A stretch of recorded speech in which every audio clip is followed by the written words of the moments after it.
À Paris, Lyon, Marseille, Lille, Bordeaux et partout dans le monde. Écoute VL sur vl-media.fr et sur ton app.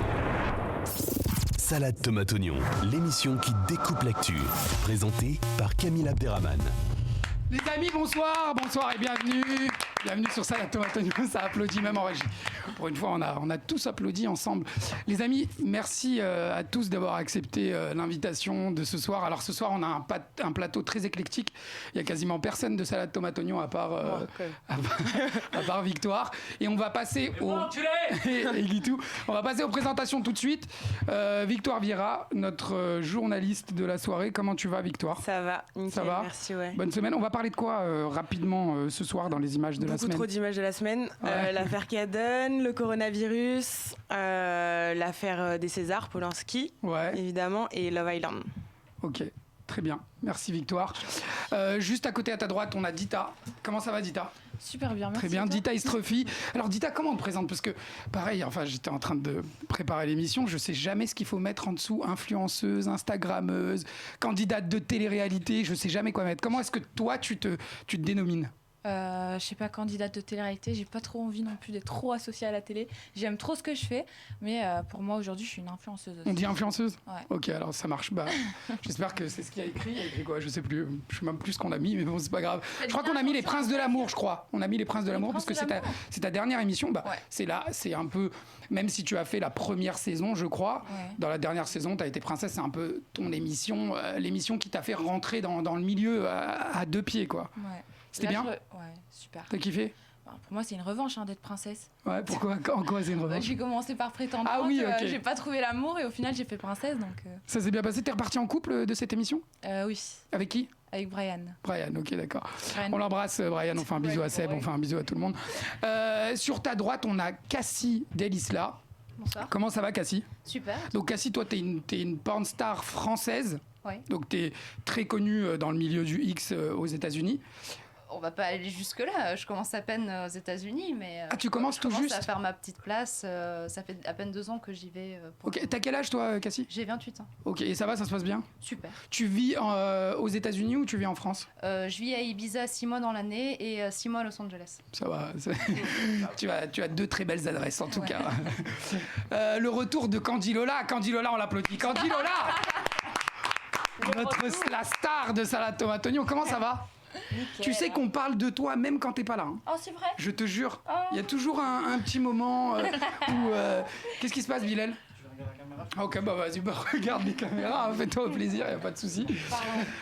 Ça va, Lola ? Ça se passe bien ? Qu'est-ce qui se passe en ce moment dans ta vie ? Rien de spécial, je viens d'arriver à Paname. Voilà, T'étais où ? J'étais en vacances. T'étais en vacances. Moi aussi j'étais en vacances avec elle. Est-ce que vous étiez pas en vacances avec une production de télé par hasard ? Non, pas du tout. Hein. Bon, on dira rien, on va les respecter. On dira, de toute façon, il y a juste à aller sur les réseaux pour savoir d'où est-ce qu'elles reviennent. Nous, on ne dira pas. Nous, on ne dira surtout pas qu'elles viennent de faire l'émission 10 couples sur TFX. Ça, on ne dira pas. C'est une rumeur. C'est une rumeur, exactement. Et Chloé, comment ça va, Chloé ? Ça va, merci. Donc Chloé VX, Chloé, toi, c'est youtubeuse mode, beauté, exactement. Chloé, on s'est rencontrés aussi sur le tournage des Princes.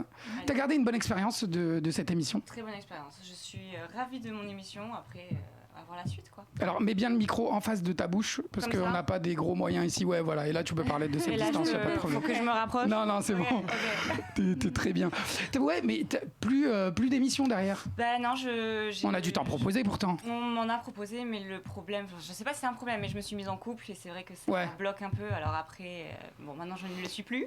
Donc tu serais peut-être partante pour refaire une émission, toi ? Ah oui, clairement. Ah ouais. Je vais pas cracher dessus, je vais pas mentir, je vais pas faire oh non, je renie le truc, non pas du tout. Franchement, si je suis appelée, je le fais. Si je ne suis pas appelée, j'ai une très belle vie, je suis très heureuse dans ma vie, et c'est pas très grave, ça tient pas un coup de téléphone, quoi. Ah, message aux productions, vous savez que Chloé elle est belle en plus, elle est marrante, elle est drôle. Mais ça suffit pas. Ah bah si, franchement, c'est vrai. T'es marrante, t'es drôle, t'as tout. Ça suffit pas, ça va dépendre des conditions. Alors après, on va pas rentrer dans un débat autour de la télé-réalité, mais si, t'étais une très très bonne candidate en tout cas, très très bonne. Un peu trop mignonne, un peu trop gentille sur les bords, mais bonne candidate quand même. Et puis Farid Chamek, donc Farid Chamek, on va l'applaudir aussi, Farid. Farid Chamek, Farid, on l'a surtout connu par rapport au Jamel Comedy Club. Ouais. C'est là où vraiment t'as explosé. Maintenant, t'as fait ton petit bout de chemin. Il y a ton spectacle en ce moment que tu joues. En tournée dans toute la France. Ouais, et là, t'es à Paris en ce moment, je crois. Hein. J'ai fini à Paris, j'étais au Palais des Glaces. Là, je commençais une tournée. Et ma prochaine date, c'était normalement Mulhouse. Mais comme il y a un foyer de coronavirus qui vient d'exploser, c'est en stand-by. Oui, bienvenue en France. Et c'est un peu, c'est un peu, je sais pas. Je suis dans l'interrogation pour l'instant parce qu'il y a des interdictions de spectacles, de rassemblements, quoi. Donc du coup, j'attends, on verra. Et Farid Chamek, vous l'avez surtout vu. Enfin, la vidéo pour moi qui l'a fait exploser, c'est la vidéo du Marrakech du Rire. C'était vraiment, c'était super marrant. Si vous le connaissez pas, c'est Farid Chamek sur Instagram et aussi sur YouTube. Vous allez vous taper Farid Chamek, il y a plein de vidéos super drôles. Je vais m'abonner à toi. Tu vois, moi aussi. T'as vu comment ça crée des liens? Dès que j'ai internet, premier. Je suis bien entouré là. Vous avez internet, c'est VL invite le Wi-Fi. Viens mon Guitou. Et on va démarrer avec Guitou qui va nous faire un petit billet un peu spécial ce soir. Je te laisse présenter ce que tu vas nous apprendre ce soir, Guitou. Bonsoir, merci à toutes et à tous d'être présents. Alors, ce que je vois déjà, c'est qu'il y a des gens qui vivent à Ibiza et d'autres qui jouent à Mulhouse. Voilà. C'est ça, on n'a pas la même vie. Ouais, c'est vrai, deux salles, deux ambiances. Alors, bonsoir à toutes. La semaine dernière, nous n'avons pas d'émission bouche-trou. Cette semaine, nous recevons la bouche et le trou. Alors, Cassie, bonsoir, ça me fait quelque chose que vous soyez là, vraiment. J'ai vu les 5 premières minutes de tous vos films. Parce que généralement, je décrochais assez rapidement. T'as pas dépassé la... Non, j'ai pas dépassé les 5 premières minutes. Alors, très déçu cette semaine, très déçu de pas voir un nazi sur ce plateau cette semaine. Vraiment, ça fait quelque chose. Hein. Généralement, à ta place, il y a Garen Desneiges. Ils voulaient beaucoup venir. Hein. Ils sont aussi bien sapés que vous toutes. Hein. C'est mes petits fachonistas, hein, pas moi. Alors... Ce soir, billet un petit peu spécial, on va faire une petite revue de presse de l'insolite. Super le nom. Alors, le saviez-vous, il y a moins de risques à faire une fellation qu'à se serrer la main en ce qui concerne la propagation du coronavirus. Hein. Donc voilà, non, parce que demain, moi en réunion, je serai quand même bien emmerdé. C'est Olivier, ça ouais, super. Super. Ah, Dolly, super là ton PowerPoint. Thierry, enfin, je n'ai que deux mains et une bouche. Hein, tranquille. Non, mais ça va être super. Ah, mais ça va donner, avec ces conneries, ça va donner une autre dimension à tous les repas de famille, hein. Moi je vous le dis, hein, ça va être vraiment super sympa. Puis en France on est clairement au-dessus de la mêlée à ce niveau-là. Je veux dire, dans la Sarthe, un arrêté municipal vient d'interdire aux gens de tomber malades, véridique. Hein. Alors c'est à l'initiative de 9 maires pour attirer l'attention sur le fait que l'accès aux soins dans la région est de plus en plus complexe. Mais en vrai, on n'est pas si loin de la réalité. Hein. On n'est pas à l'abri que cette merveilleuse idée soit reprise par le gouvernement. Hein. Ça passera au calme avec un bon 49.3. Macron il sera torse nu, les bras croisés devant l'Assemblée nationale en attendant le vote, une fiole de coronavirus entre les dents. Hein. On va bégayer tellement fort, on va tous parler, on va tous apprendre une langue morte différente. Ça va être formidable. Ah, et sinon, il y a un chat sur une liste au municipal à Rennes. Non, mais voilà, j'ai plus de vannes, en fait. Ouais, c'est véridique. Comment ça? Il y a une... non, c'est LFI, je crois. Mais j'avais pas envie de faire de vannes là-dessus. Il n'y a pas de vanne. C'est déjà une vanne. Mais c'est déjà une vanne. Non, mais je sais pas, enfin, on va le foutre à quoi? Tu sais, genre, oh merde, tu sais, genre, je sais pas, il va ramasser... Enfin, bon, je ne sais pas, tu sais, genre... Ciao. Ouais, non, bon, bref, enfin, voilà. Je pas de... c'est tout, écoute. C'est bien, mais c'est déjà pas mal. Allez, à tout à l'heure, mes petits chats. Tout à l'heure, oui. Mais oui, voilà, c'est un je t'aime. Merci, moi aussi. Ciao. Merci, Guitou. Merci, au revoir. Merci beaucoup. Et puis, on va démarrer l'émission. On va commencer avec la première image de la semaine. C'est toi qui vas nous la présenter, Victoire. Vas-y, je t'en prie. Le premier sujet... C'est l'affaire Caden. Ouais, l'affaire Caden, ouais. Du coup, le 19 février, la mère de Caden a posté sur Facebook une vidéo. Alors, Caden, c'est le nain australien. Voilà, vous avez les images juste derrière. Ouais, vas-y. Caden, pardon. Du coup, sa mère, elle poste une vidéo de son fils sur Facebook, une vidéo qui dure à peu près 5 minutes, où on voit son fils qui est vraiment genre dévasté, en train de pleurer. Il demande même à sa mère un couteau pour se suicider. Il est pas bien et en fait, il est victime d'harcèlement scolaire vis-à-vis de son handicap qui est le nénisme. Et c'est une vidéo qui a fait beaucoup réagir. Alors, premièrement, c'était surtout de l'émotion avec beaucoup de pitié. Et évidemment, la toile n'a pas tardé à un peu changer de mood et passer en mode enquêteur sur qui est Quaden, qui est sa mère et qu'est-ce qu'ils ont fait. Et donc, du coup, les internautes ont tout de suite crié à la fake news en disant qu'en fait, Quaden n'aurait pas 9 ans mais 18 ans parce qu'il a été... vu sur son profil Instagram avec un panneau 18 à une fête. Après, c'était Quaden fait tout ça pour avoir du buzz. Donc, en fait, il n'est pas du tout victime de harcèlement dans son école, pardon. Mais il fait tout ça pour avoir du buzz sur Internet parce qu'il est aussi acteur et de l'argent. Après, justement, on est passé sur le sujet de l'argent. Sa mère, elle avait monté une cagnotte Facebook pour un de ses proches qui était décédé récemment. Et donc, du coup, tout le monde a crié au fait que c'était que pour récolter de l'argent. Et il y a eu beaucoup de réactions. Enfin, la vidéo, elle a quand même été vue 25 millions de fois, donc ça a fait le tour du monde. Il y a eu énormément de réactions de personnalités publiques, Hugh Jackman, Cardi B, qui eux ont apporté leur soutien du coup à ce petit enfant qui a réellement 9 ans. Et donc il y avait deux parties en fait, ceux qui voulaient dire que bah non, c'était vraiment un sujet grave. Voilà, c'est cette vidéo qu'on voit juste derrière avec les billets, voilà. Ouais, c'est vrai qu'il a un profil Instagram un peu clivant. Ouais, il a un profil Instagram. Il a 9 ans et c'est vrai que voilà. Donc on est d'accord que c'est bien lui sur toutes les photos. C'est lui sur toutes les photos, c'est son profil Instagram. Il est vraiment mannequin en Australie parce que du coup il est australien, il vit à Brisbane, mais après il est victime de harcèlement à l'école parce qu'il allait à l'école. Du coup en fait il a été scolarisé puis déscolarisé et de nouveau là il est à l'école. Et du coup, sa mère, elle a publié cette vidéo et donc la toile s'est vraiment enflammée. Moi, je voulais savoir surtout ce que vous en pensiez, si vous pensez que c'est une fake news, si vous pensez que c'est vraiment un combat de sa mère contre le harcèlement à l'école. Un peu comme on a dit, c'était vraiment le souci qu'il y avait entre guillemets avec l'image de Quaden, c'est que il a un Instagram où il a souvent des habits de marque. Voilà, il y a des vidéos où on a retrouvées où il montre de l'argent comme ça, et on s'est posé la question de... Justement, on a remis en question, on a remis en question sa souffrance, alors que un homme, enfin, il peut être nain, il peut être riche, il peut aimer Burberry et il peut souffrir. Le premier débat, c'était surtout pourquoi sa mère le filme en train de pleurer et dire qu'il veut se suicider, et pourquoi elle le prend pas dans ses bras et elle est pas en train de le consoler dans une crise pareille. Attends, il y a une blague. Il a un Instagram. Allez, Farid, on vous rappelle. Farid, t'as entendu parler de cette affaire comme tout le monde. Alors, vraiment, on a compris que... La question, c'est un faux ou un tox. Parce que vraiment, il est victime d'harcèlement et c'est la raison pour laquelle elle a publié une vidéo de 5 minutes de son fils en grande souffrance, ou est-ce que... Voilà, qu'est-ce que tu penses de cette affaire, toi ? Moi, c'est un petit peu toute la problématique de notre époque, en fait. Les réseaux sociaux, tu sais, tu peux faire passer des fake news comme t'as envie.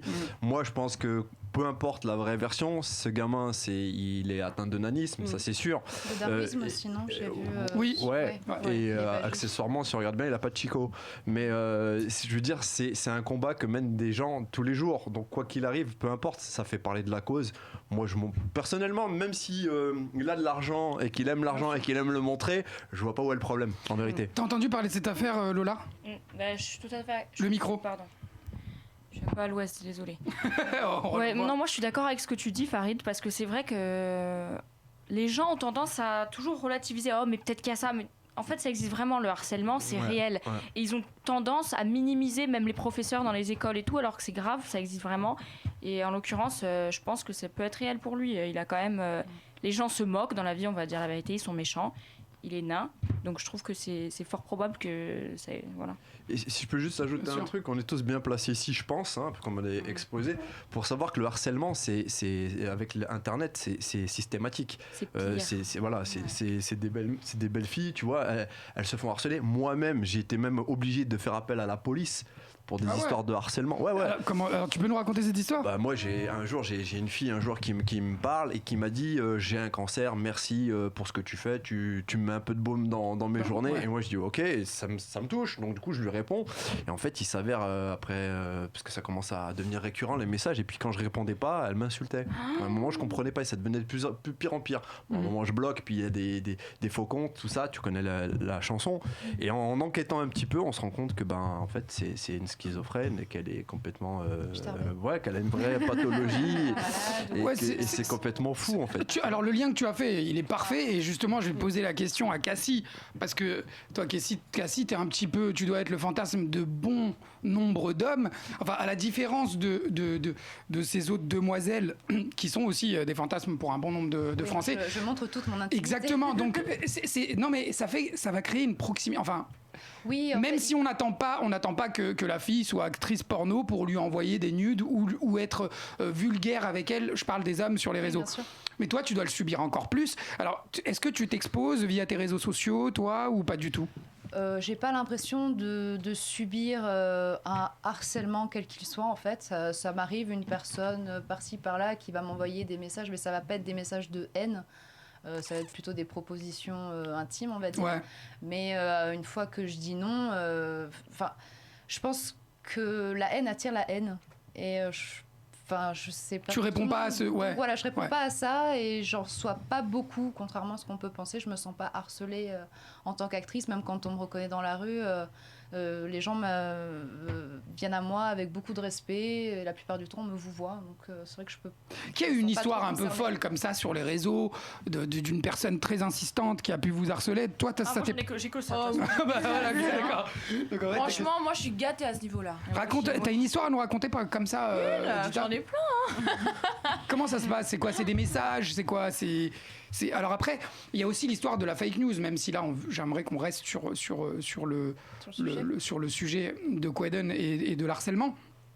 Tu es victime d'hommes, de comptes un peu bizarres. Je me souviens la dernière fois que je suis venue sur ton plateau, on a parlé de la sextape qui a fuité sur moi. Oui, c'est vrai, j'ai oublié. Aujourd'hui encore, on en parle. Je reçois des messages avec mon ex qui devait pas être public, mais au final qui a terminé sur des sites X. Ah ouais. J'irai la voir. Moi aussi. Non mais c'est bien. Ce qui est cool, c'est que Dita aujourd'hui, elle arrive à en rire, mais je vous promets que moi, quand c'est arrivé, elle était au fond du trou. Elle pensait même ne plus avoir de futur, quoi. C'est un choix de se mettre à nu comme ça devant une caméra. Je trouve que c'est une très grosse trahison de la part d'un ex de mettre une vidéo aussi intime en plus sur ce genre de site. Ça se fait pas, non. Je vais porter plainte. Ouais, c'est vrai que toi, j'avais oublié cette histoire. C'est pour ça que pour être sûr, faut rien filmer en fait. C'est ça. Quand je l'ai fait, j'étais pas encore connue, j'avais aucune notoriété. Je savais pas que aujourd'hui j'en serais là. Je savais pas que c'était un fou non plus. Enfin bref. Ouais, c'était ton premier petit ami, on le rappelle. Mon premier petit ami. Elle avait 17 ans, je crois. T'as quel âge, Dita, rapidement? Aujourd'hui, j'ai 20 ans. Ouais, elle est très jeune. Ah non, mais porte plainte. Sur mon site internet. Non, mais surtout que c'est possible à faire. C'est ça le truc. Bien sûr, c'est possible à faire. Ouais. Mais après, oui, donc je voulais en venir au fait que je reçois énormément de messages, encore aujourd'hui.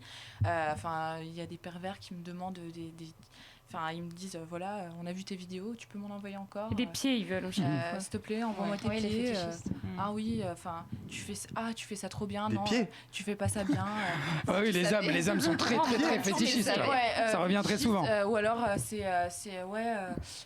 j'ai des autres vidéos c'est des faux comptes. Hein. J'ai d'autres vidéos de toi. Si tu m'en envoies pas une maintenant. Oui, voilà, c'est ça. Ça, c'est de l'harcèlement.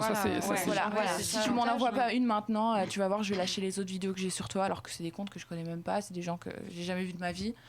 Mais voilà, ça c'est de l'harcèlement. Et encore, c'est juste une catégorie d'harcèlement que je vis au quotidien. Mais il y a aussi d'autres. Ouais, c'est une époque, bien sûr. Oui, Griveaux, c'est incroyable. Griveaux, c'est un peu ce qui lui arrivait, tu vois. Ouais. Après, moi, Griveaux, je pense vraiment que derrière, il y avait une vraie série. À plusieurs saisons. Parce que tu peux pas juste démissionner parce qu'il y a. Il s'est retiré très vite. Tu vois une tub, t'es même pas sûr que c'est la sienne, tu vois ce que je veux dire, donc tu démissionnes pas pour ça. À mon avis, il y avait des vrais dos derrière. Ouais, je pense aussi. Et c'est une époque, ça fait partie de l'époque, c'est comme ça. Après le petit, moi, très honnêtement, je pense pas. Je pense vraiment qu'il était. Je pense aussi. À 9 piges, je sais pas, franchement, on est dans l'acting, le gamin il pleure quoi. Après. Non, c'est sûr que c'est là, mais en plus de ça, la vidéo elle durait presque 5 minutes. Elle était très longue. On voyait la souffrance de ce jeune enfant. Et au-delà de ça, c'est ce qu'on se disait tout à l'heure, c'est que quand bien même il aime se mettre en scène, c'est quelqu'un qui souffre dans la vie de tous les jours. S'il n'a pas envie de le montrer à travers ses réseaux, on peut pas lui reprocher d'aimer certaines marques ou de vouloir se prendre en photo ou essayer d'être beau. Je pense que ça peut être aussi une part d'exutoire pour quelqu'un qui subit ce harcèlement au quotidien. Il faut pas oublier aussi qu'il a 9 ans, donc c'est sa mère qui l'habille. C'est sa mère qui a fait le choix de le filmer dans une situation comme ça et de le poster sur ses réseaux. Elle peut. Et, bien sûr, et même pourquoi des gens qui sont en bonne santé peuvent s'afficher sur les réseaux avec des grosses voitures, avec des vêtements à la mode, la dernière mode, des gens qui sont dans le m'as-tu vu, et pourquoi quelqu'un de malade ne pourrait pas être comme ça en fait. Et on sait tous que les tailles juniors c'est moins cher. Donc du coup, elle peut lui en acheter des paires de marques de ouf, tu vois. Genre de Gucci, c'est pas très cher. Il paiera toujours moins cher le petit. Merci Farid. Cassie, j'ai quelques questions à te poser justement. Bon, on va arrêter avec Quaden, on a compris de toute façon. J'aimerais savoir comment est-ce que tu es venu, comment est-ce que tu as été amené à faire du X? Est-ce qu'on t'a proposé ou est-ce que c'était une conviction personnelle? Alors en fait, un ami d'enfance de mon mari qui est réalisateur donc de films X lui avait proposé plusieurs fois de faire du porno et on avait dit non. Et puis en fait, un jour, on se dit pourquoi pas. Ton mari est acteur aussi, hein? Oui, mon mari est acteur aussi. Et en fait, donc on s'est prêté au jeu et puis d'autres productions nous ont contactés et puis ça s'est fait en fait tout naturellement. Donc toi, tu tournes uniquement avec ton mari, c'est ça? Ah non, Dieu merci non. Ah, ok. Dieu merci. Comment ça, Dieu merci non? Non, parce qu'il y a eu une Je croyais ça. En fait, on n'a qu'une vie, et je pense que mon mari serait d'accord avec moi. On n'a qu'une vie. Le but, c'est quand même de la vivre pleinement. Je peux aimer une personne sans condition, sans rien, mais j'attends de cette personne que ce soit la même chose pour moi. Je me vois mal dire à mon mari, donc tu m'aimes, pour toi je suis la plus belle, et tu vas rester toute ta vie coincée avec moi. Un mec, faut que ça bouge, faut que ça aille. Ah ouais. Partout, entre guillemets.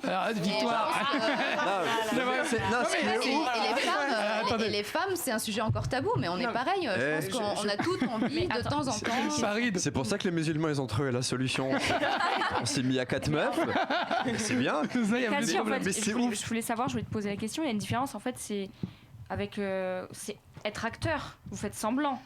Ah non, mais c'est pas parce qu'on est acteur et que je fais semblant sur un set que je vais pas forcément m'amuser sur le moment. Je vais m'amuser, je vais prendre du plaisir. Ah oui, bien sûr. Okay, cool. C'est vrai que tous les mecs me plaisent pas, mais après je m'arrête pas en fait au physique. Quand je vais dans un club libertin, on m'attache à la croix et puis il y a tout le monde qui me passe dessus. Je regarde pas spécialement le physique. En fait, tant que je m'amuse, qu'il y a un plaisir partagé, je vais pas m'arrêter sur le physique. Mais après, dans les scènes, non, je m'amuse, j'adore mon travail, je le fais avec beaucoup de plaisir.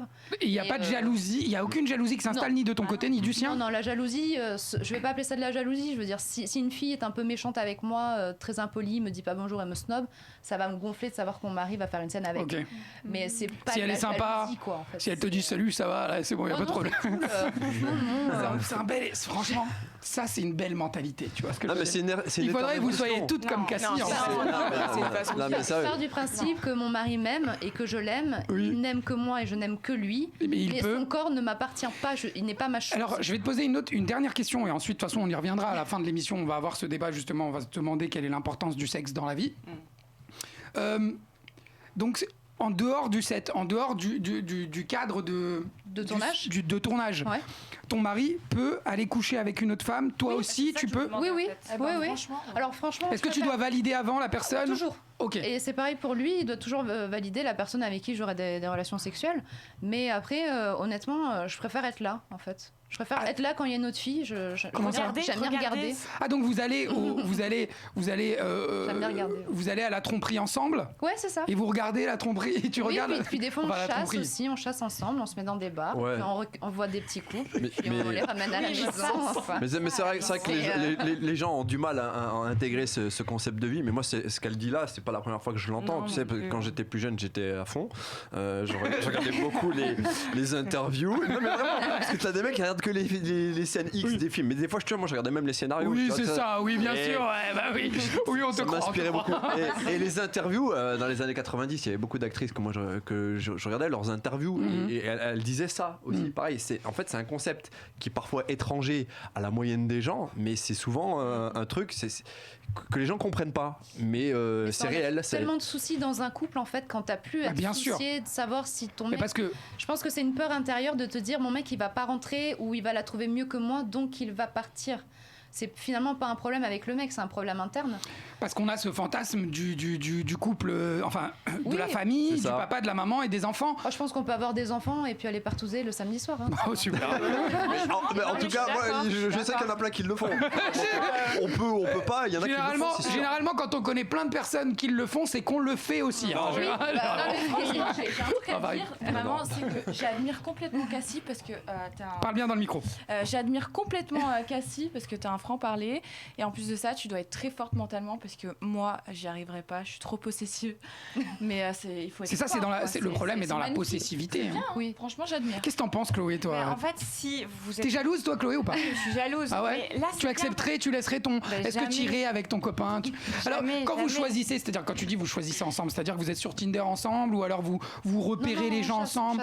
Comment ça, vous chassez ? Dans la chasse, en fait. On est plus dans le... En France ? Oui, c'est la chasse, c'est interdit à Paris. Faut faire attention. Faut s'asseoir à un bar. Faut partir un peu en banlieue. Viens, Guitou, viens, mon chéri, viens. Salut. Bon, c'est un animal. Viens à côté de moi. Viens, mon chéri, viens. Chasser. Viens. Ah, tu voulais te faire chasser, c'est ça ? Ouais, il voulait se faire chasser. Je suis une petite loutre. Non, ça se fait naturellement, en fait. Tu rencontres des gens, tu dis ça passerait bien ce soir, et puis tu vas leur proposer, en fait. Incroyable. Chloé, vas-y, je veux ton avis par rapport à ça. Non, mais tu racontes ça tellement sainement, mais il doit y avoir des moments gênants, il doit y avoir, je sais pas, moi c'est... Le moment gênant, c'est quand ça marche pas. Okay. C'est les moments gênants. Pour moi, c'est un monde à part. Franchement, quand ils ont toi comme partenaire, je pense que ça doit pas arriver souvent. Allez, c'était une petite. Ça arrive. C'était une petite perche pour dire choisissez-moi. Moi aussi, je traîne dans les bars parfois. Il va même donner l'adresse pour c'est qu'elle vrai me voie. Que ça, je pourrais me faire chasser. Mais tu oui, sais que t'as chassé, mec. Mais les gars, on peut se faire chasser ce soir, ça veut dire faites attention. Parce que je vous assure, est-ce qu'on peut se faire un petit pacte là, ici, tous ensemble ? Si quelqu'un se fait chasser ce soir dans ce studio, il l'annonce, il le raconte demain sur ses réseaux. C'est bon ? Ça vous va ? Parce que ça peut être fille comme garçon, hein, je pense. Hein. Ça peut être fille comme garçon, on est d'accord. Donc on chasse de tout. Allez, on verra qui sera chassé à la fin de l'émission. On va passer à l'image de la semaine numéro 2. Et je crois que... Coronavirus. Ouais, on voulait parler justement du coronavirus. Je te laisse nous présenter l'image et ensuite on démarre le débat ensemble. Du coup, je sais même pas si j'ai besoin de vraiment présenter le coronavirus. On en parle tellement, radio, télé, enquête, tout. Hier, il y avait que ça à la télé. Ouais, c'est vrai. Bon, du coup, le bilan, c'est que là, aujourd'hui, il y a plus de 200 personnes qui sont infectées. 257. Merci pour cette update. Du moins déclaré, on va dire, et 4 personnes qui sont mortes en France. On est le 3e pays du coup en Europe à avoir une aussi grande infection après l'Italie et l'Allemagne. Et on va pas se mentir, la panique monte, mais énormément en France. Ouais. Et puis d'un côté, vu le buzz médiatique qu'il y a autour du coronavirus, c'est pas étonnant, on parle que de ça. Il y a eu un sondage qui est sorti hier dans le Parisien, qui a été fait par l'IFOP. 61% des Français se disent inquiets face à l'épidémie du coronavirus. Et cette vague de panique, ça a créé plein de choses qui sont quand même un peu dérisoires. Il y a quelques semaines, du coup, à l'annonce du coronavirus en Chine, il y avait une pénurie de masques chirurgicaux. En France. De gel aussi. Et du coup, aujourd'hui, on a quitté la pénurie de masques pour passer sur la pénurie de gel. Et les gels hydroalcooliques, aujourd'hui, sont en vente à 30 € sur Amazon. Donc c'est quand même aberrant. Ça, c'est grave. 30 € en pharmacie, donc aberrant aussi pour les petits. Ça devrait être gratuit. J'en ai un stock chez moi. J'en ai acheté peut-être il y a 1 an, 6 trucs d'1 litre. Genre les 6, je les avais payés, je crois, 25 € sur Amazon. Ah ouais, moi je peux, il y a moyen que j'espère les revendre entre 500 000 et 1 million. C'est quand même révélateur d'un truc. C'est révélateur d'un truc, c'est que on se crée des besoins quand même. L'épidémie doit pas être si forte qu'on le prétend. Si finalement on n'a pas mis les moyens pour contrer entre guillemets ce virus, c'est que finalement il y a surtout un gros pataquès médiatique. Alors c'est la question. Le virus, il est pas vraiment contrôlable dans le sens où on n'a pas fermé nos frontières, donc de toute façon les personnes circulent. Ah bah voilà. Le problème c'est que c'est ça. Karen, non, je prends au Carole, mais dans le sens où c'est pas la question que je veux te poser à Lola, c'est est-ce que tu as peur, oui ou non? Oui, c'est ma phobie, j'ai horreur des zombies, des trucs comme ça et tout. Ça n'a rien à voir. Mais le coronavirus, ça n'a rien à voir. Mais tu vois ce que je veux dire, un jour, il va y avoir... Non, je vois pas. C'est genre une grosse grippe, le coronavirus. Non, je sais, mais moi j'ai peur des épidémies mondiales. Ah, en fait, t'as peur du résultat. Genre, à la fin, tu penses qu'il y aura des zombies dans la ville comme ça qui vont errer. Non, peut-être pas ce virus-là, mais je sens qu'un jour, il va y avoir un truc de ce style. J'ai déjà tout préparé chez moi encore, c'est bon. Non, mais vous savez qu'en fait, quand on est contaminé, ça met 15 jours d'incubation. Donc ça veut dire autant, par exemple, je l'ai, je sais même pas que je l'ai, je vais la contaminer. Enfin, c'est ça qui est ouais, alors après, c'est pour ça que ça se contrôle pas aussi. Voilà, et puis on n'a pas de spécialiste ce soir. Moi, j'ai lu des trucs qui disaient tout et son contraire. Donc on va faire attention, 15 jours d'incubation, etc. La plupart des médecins ont dit que le coronavirus agissait différemment selon le métabolisme de chacun. Donc ça peut prendre un jour chez toi comme 15 chez quelqu'un d'autre. Vas-y, Farid. C'est là quand tu dis est-ce que c'est flippant ou pas. La vérité, c'est qu'il y a plein de gens qui comparent ça à la grippe, mais c'est pas comparable. Le virus, il est arrivé en décembre. La vérité, c'est qu'on connaît pas. C'est qu'un virus, ça mute. Tu sais pas comment ça peut évoluer. Et ce qui est le plus flippant, c'est même pas la maladie en elle-même. C'est que si cette épidémie, elle se transforme en pandémie, vraiment. C'est une pandémie. C'est que il y a plus assez d'établissements et de médecins pour soigner les gens. Et c'est là que ça va devenir dangereux. C'est quand on pourra plus traiter les gens un par un parce qu'il y en aura trop. Tu vois. Très bien que tu parles de ça. C'est le premier truc qu'on a dit à Macron justement quand il est arrivé dans les hôpitaux. Il est parti à la Pitié-Salpêtrière. Le premier truc qu'on lui a dit, c'est de donnez-nous les moyens justement pour pouvoir soigner les gens. Et la comparaison avec la grippe que tu as faite, elle revient souvent. Alors pourquoi est-ce qu'on ne peut pas la faire? C'est que pour la grippe, il y a à peu près un mort pour 1000 cas, alors que sur le coronavirus, on est plus sur 2%, sur 2 personnes, enfin 8 personnes sur 10 qui vont peut-être même avoir le virus, et qui vont même pas développer les symptômes qu'on va retrouver chez d'autres personnes, qui vont vraiment en souffrir et qui vont développer des maladies qui vont être très graves comme des pneumonies, etc., et qui peuvent en mourir. La chose qu'on sait, c'est que généralement, jusqu'à 10 ans, on est à peu près immunisé. On n'a pas eu d'enfants encore qui sont morts de ça. Les personnes âgées, en fait, les personnes âgées ou alors les petits enfants. Alors pour moi personnellement, j'ai pas peur. Pas que des enfants, pas que des personnes âgées, parce que le médecin chinois qui est mort et celui qui avait révélé justement, il avait 40 ans, je crois, 41 ans. Mais il existait déjà le virus. Ça fait longtemps qu'il existe. Oui, bien sûr. Il se transmettait entre animaux apparemment, et ça part d'une chauve-souris, ce que j'entends. Visiblement, Une chauve-souris d'un marché aux fruits de mer à Wuhan, donc il y a une ville, donc il y avait un marché aux fruits de mer. Et ils vendaient, moi j'ai vu les images, ils vendaient tout n'importe quoi. Mais tout le monde a découvert qu'ils mangeaient, franchement, mais c'est incroyable. Des serpents, des rats, c'est dur. Et tout était entreposé comme ça. Donc moi je suis même étonné qu'ils aient pas une épidémie de gastro déjà à la base. C'était dégueulasse leur truc là. Mais là ils sont immunisés maintenant. Et un virus ça mute. C'est ça le truc en vérité. Donc il y avait une émission hier sur France 2, je sais pas si vous l'avez vu, une émission spéciale coronavirus où il y avait des grands chercheurs, des personnes qui les premières personnes concernées justement, les premières personnes sur la recherche contre ce virus, et qui était très intéressante. C'est l'émission de France 2. Si vraiment vous voulez des vraies infos, allez voir l'émission d'hier sur France 2 sur le coronavirus. Et toi, je vais te poser la question, Chloé, est-ce que tu as peur de ce virus? Des zombies. Non, comme je disais, moi j'ai pas. Franchement, je dois faire parmi de celles qui ont le moins peur. C'est incroyable. Pourtant, t'es un peu peureuse, toi, quand même. Hein. Oui, mais j'ai peur pour les autres, j'ai pas peur pour moi. Oh, qu'est-ce qu'elle est mignonne. Putain, mais elle est célibataire depuis peu, elle va se trouver un mec ce soir, je vous le dis. Hein. Bonsoir. Non, mais c'est vrai, nos grands-parents, nos familles, moi, ça me fait mal au cœur. Voilà, Après, c'est les précautions sanitaires, il faut se laver les mains, il faut porter le masque, il faut faire attention, c'est bon. Moi, j'espère dans quelques semaines, on n'en parle plus. C'est vrai que les gens, ils se lavent les mains que maintenant. Ouais. Au moins, c'est bien pour ça, quoi. Parce que sinon, ça schlingue moins dans le métro, tu sais. Je te jure, c'est des. Dita, t'as peur de ce truc, toi qui viens d'arriver en France. T'étais au courant de ce qui se passait un peu ou pas du tout? J'étais au courant, oui, mais bon, j'étais tranquille sur une île déserte en République dominicaine. Il y avait aussi une épidémie de chasse là-bas. Je peux l'avouer. On y est tous passés. Mais c'est vrai que quand je suis arrivée à l'aéroport et que j'ai vu tous les gens avec des masques, là je me suis dit l'heure est grave. Et surtout qu'en fait je me dis que un virus qui mute, c'est beaucoup plus dangereux pour moi qu'une guerre mondiale. Oh non, quand même. Mais tu as le droit, hein, tu veux. Mais si. Je vois ce que tu veux dire. La maladie tue beaucoup. Elle ne choisit pas les morts. De ce qu'elle veut dire. Moi, après, c'est une situation inédite. C'est un scénario. C'est un scénario qu'on n'a jamais vraiment eu une vraie épidémie. Un peu. Nous, à l'époque, typhus, choléra, ce genre de choses, ça tuait des millions de gens, d'accord. Mais nous, on l'a jamais vécu de notre vivant. Et là, on a une épidémie qui arrive. Et c'est inédit. C'est une situation inédite. Bien sûr. En même temps, dans tous les pays. Des épidémies. Il y a eu la grippe aviaire, la vache folle. Oui, c'est vrai. Oui, mais il y a eu le SRAS, il y a eu le SRAS qui ressemble au coronavirus justement. Ouais, mais ça il n'y a pas eu l'impact. Là, mondialement, en même temps, il y a des cas qui sortent partout. Ouais, bien sûr. Tu vois. Et c'est pour ça qu'on appelle ça. C'est la différence entre, si je peux me permettre, entre une épidémie et une pandémie. Une pandémie, c'est juste quand ça touche deux continents différents. Donc on est dans une pandémie.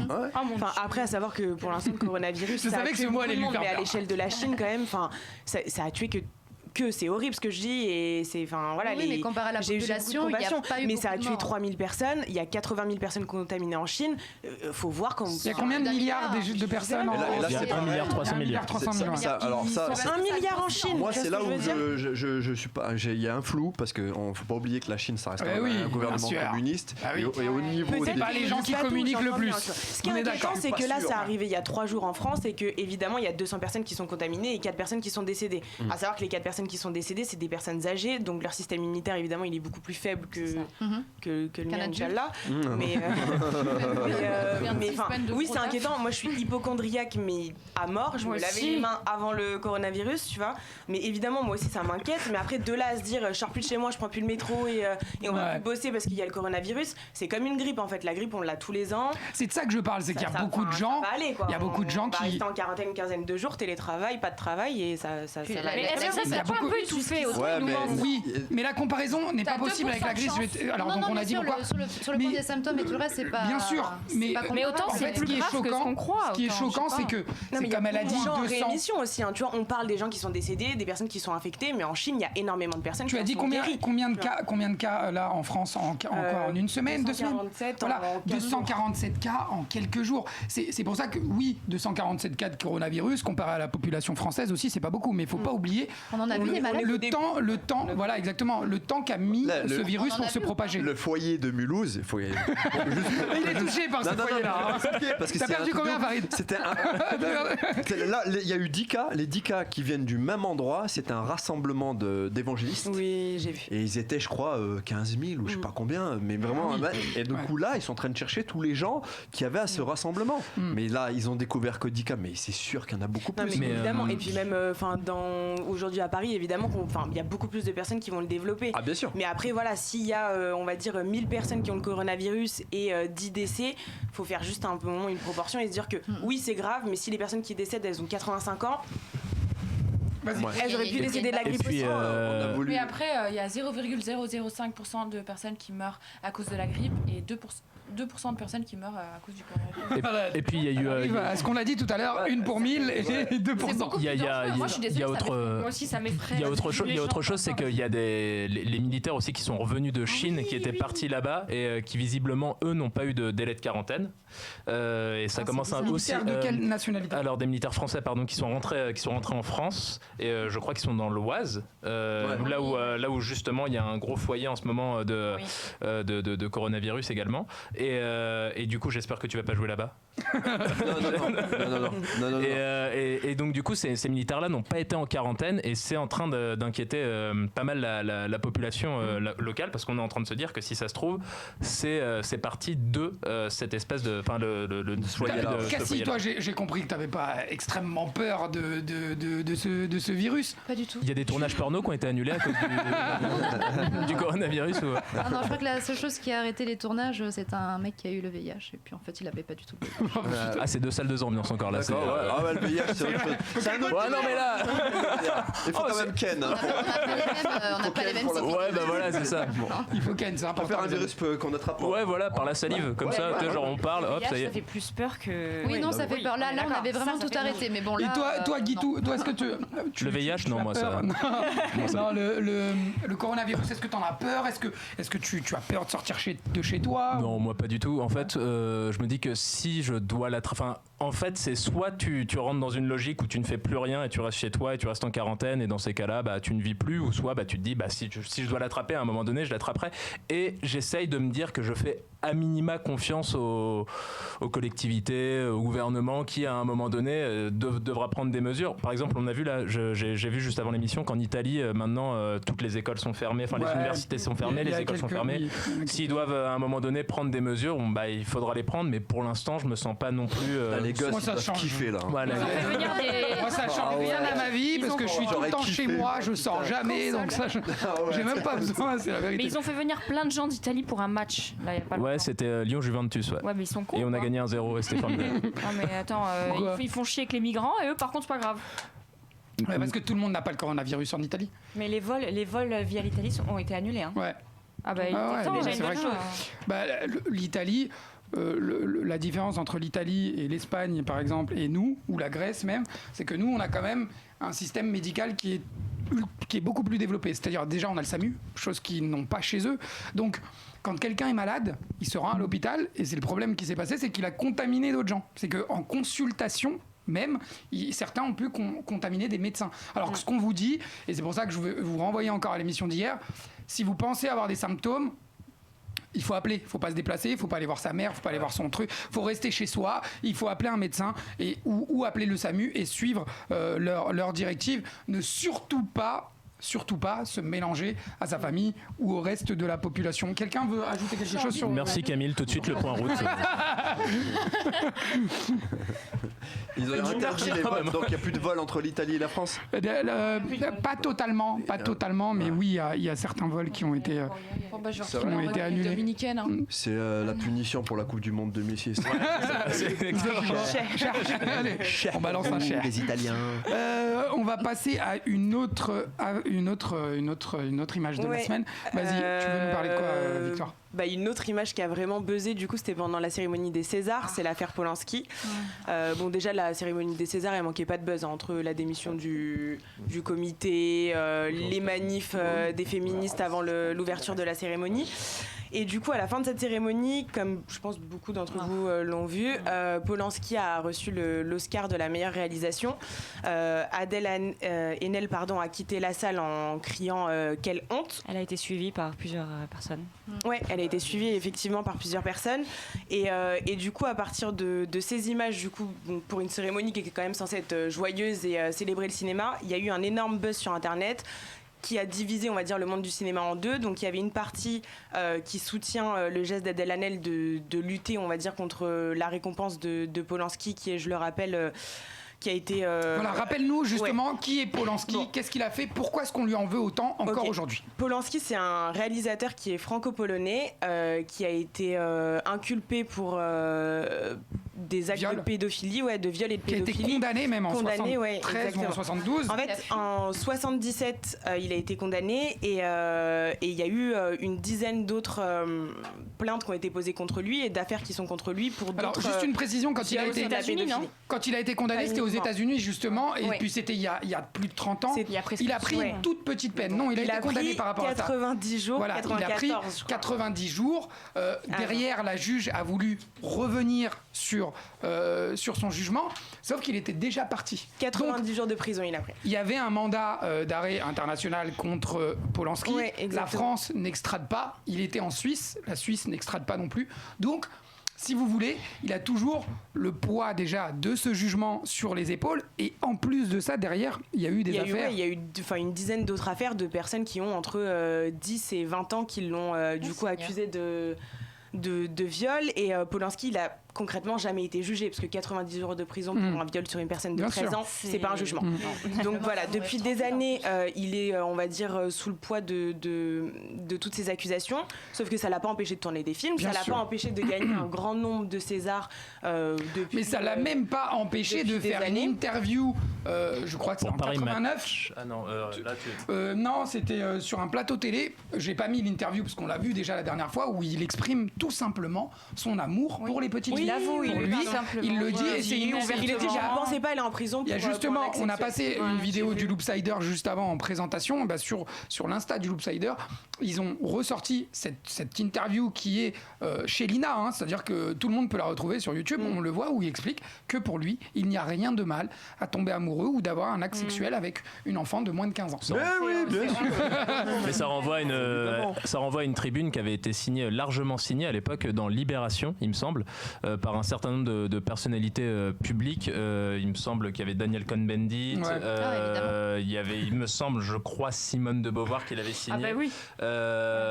Sur alors je ne sais pas si c'était une éloge de la pédophilie, mais c'est quelque chose qui c'est compliqué. Cassie, t'as entendu parler de cette affaire avec Polanski? Qu'est-ce que t'en penses? Je trouve ça répugnant, simplement. Je pense que quand on fait un crime, on va en prison, et puis surtout quand c'est un crime de cette ampleur.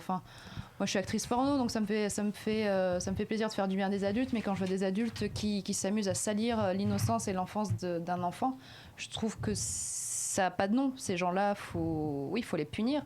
Et je pense que ce monsieur, malheureusement, grâce à sa notoriété, finira des beaux jours tranquille dans sa maison. Alors, il y a le parallèle qui est souvent fait avec Harvey Weinstein, qui a été condamné justement par rapport à ce qui s'est passé. Lui aussi, c'est un violeur multirécidiviste avéré aujourd'hui. Et il y a eu cette image, je ne sais pas si vous l'avez vu, qui a beaucoup tourné sur les réseaux sociaux, où on disait, aux États-Unis, les violeurs, on les punit, et en France, on les récompense parce qu'on les célèbre.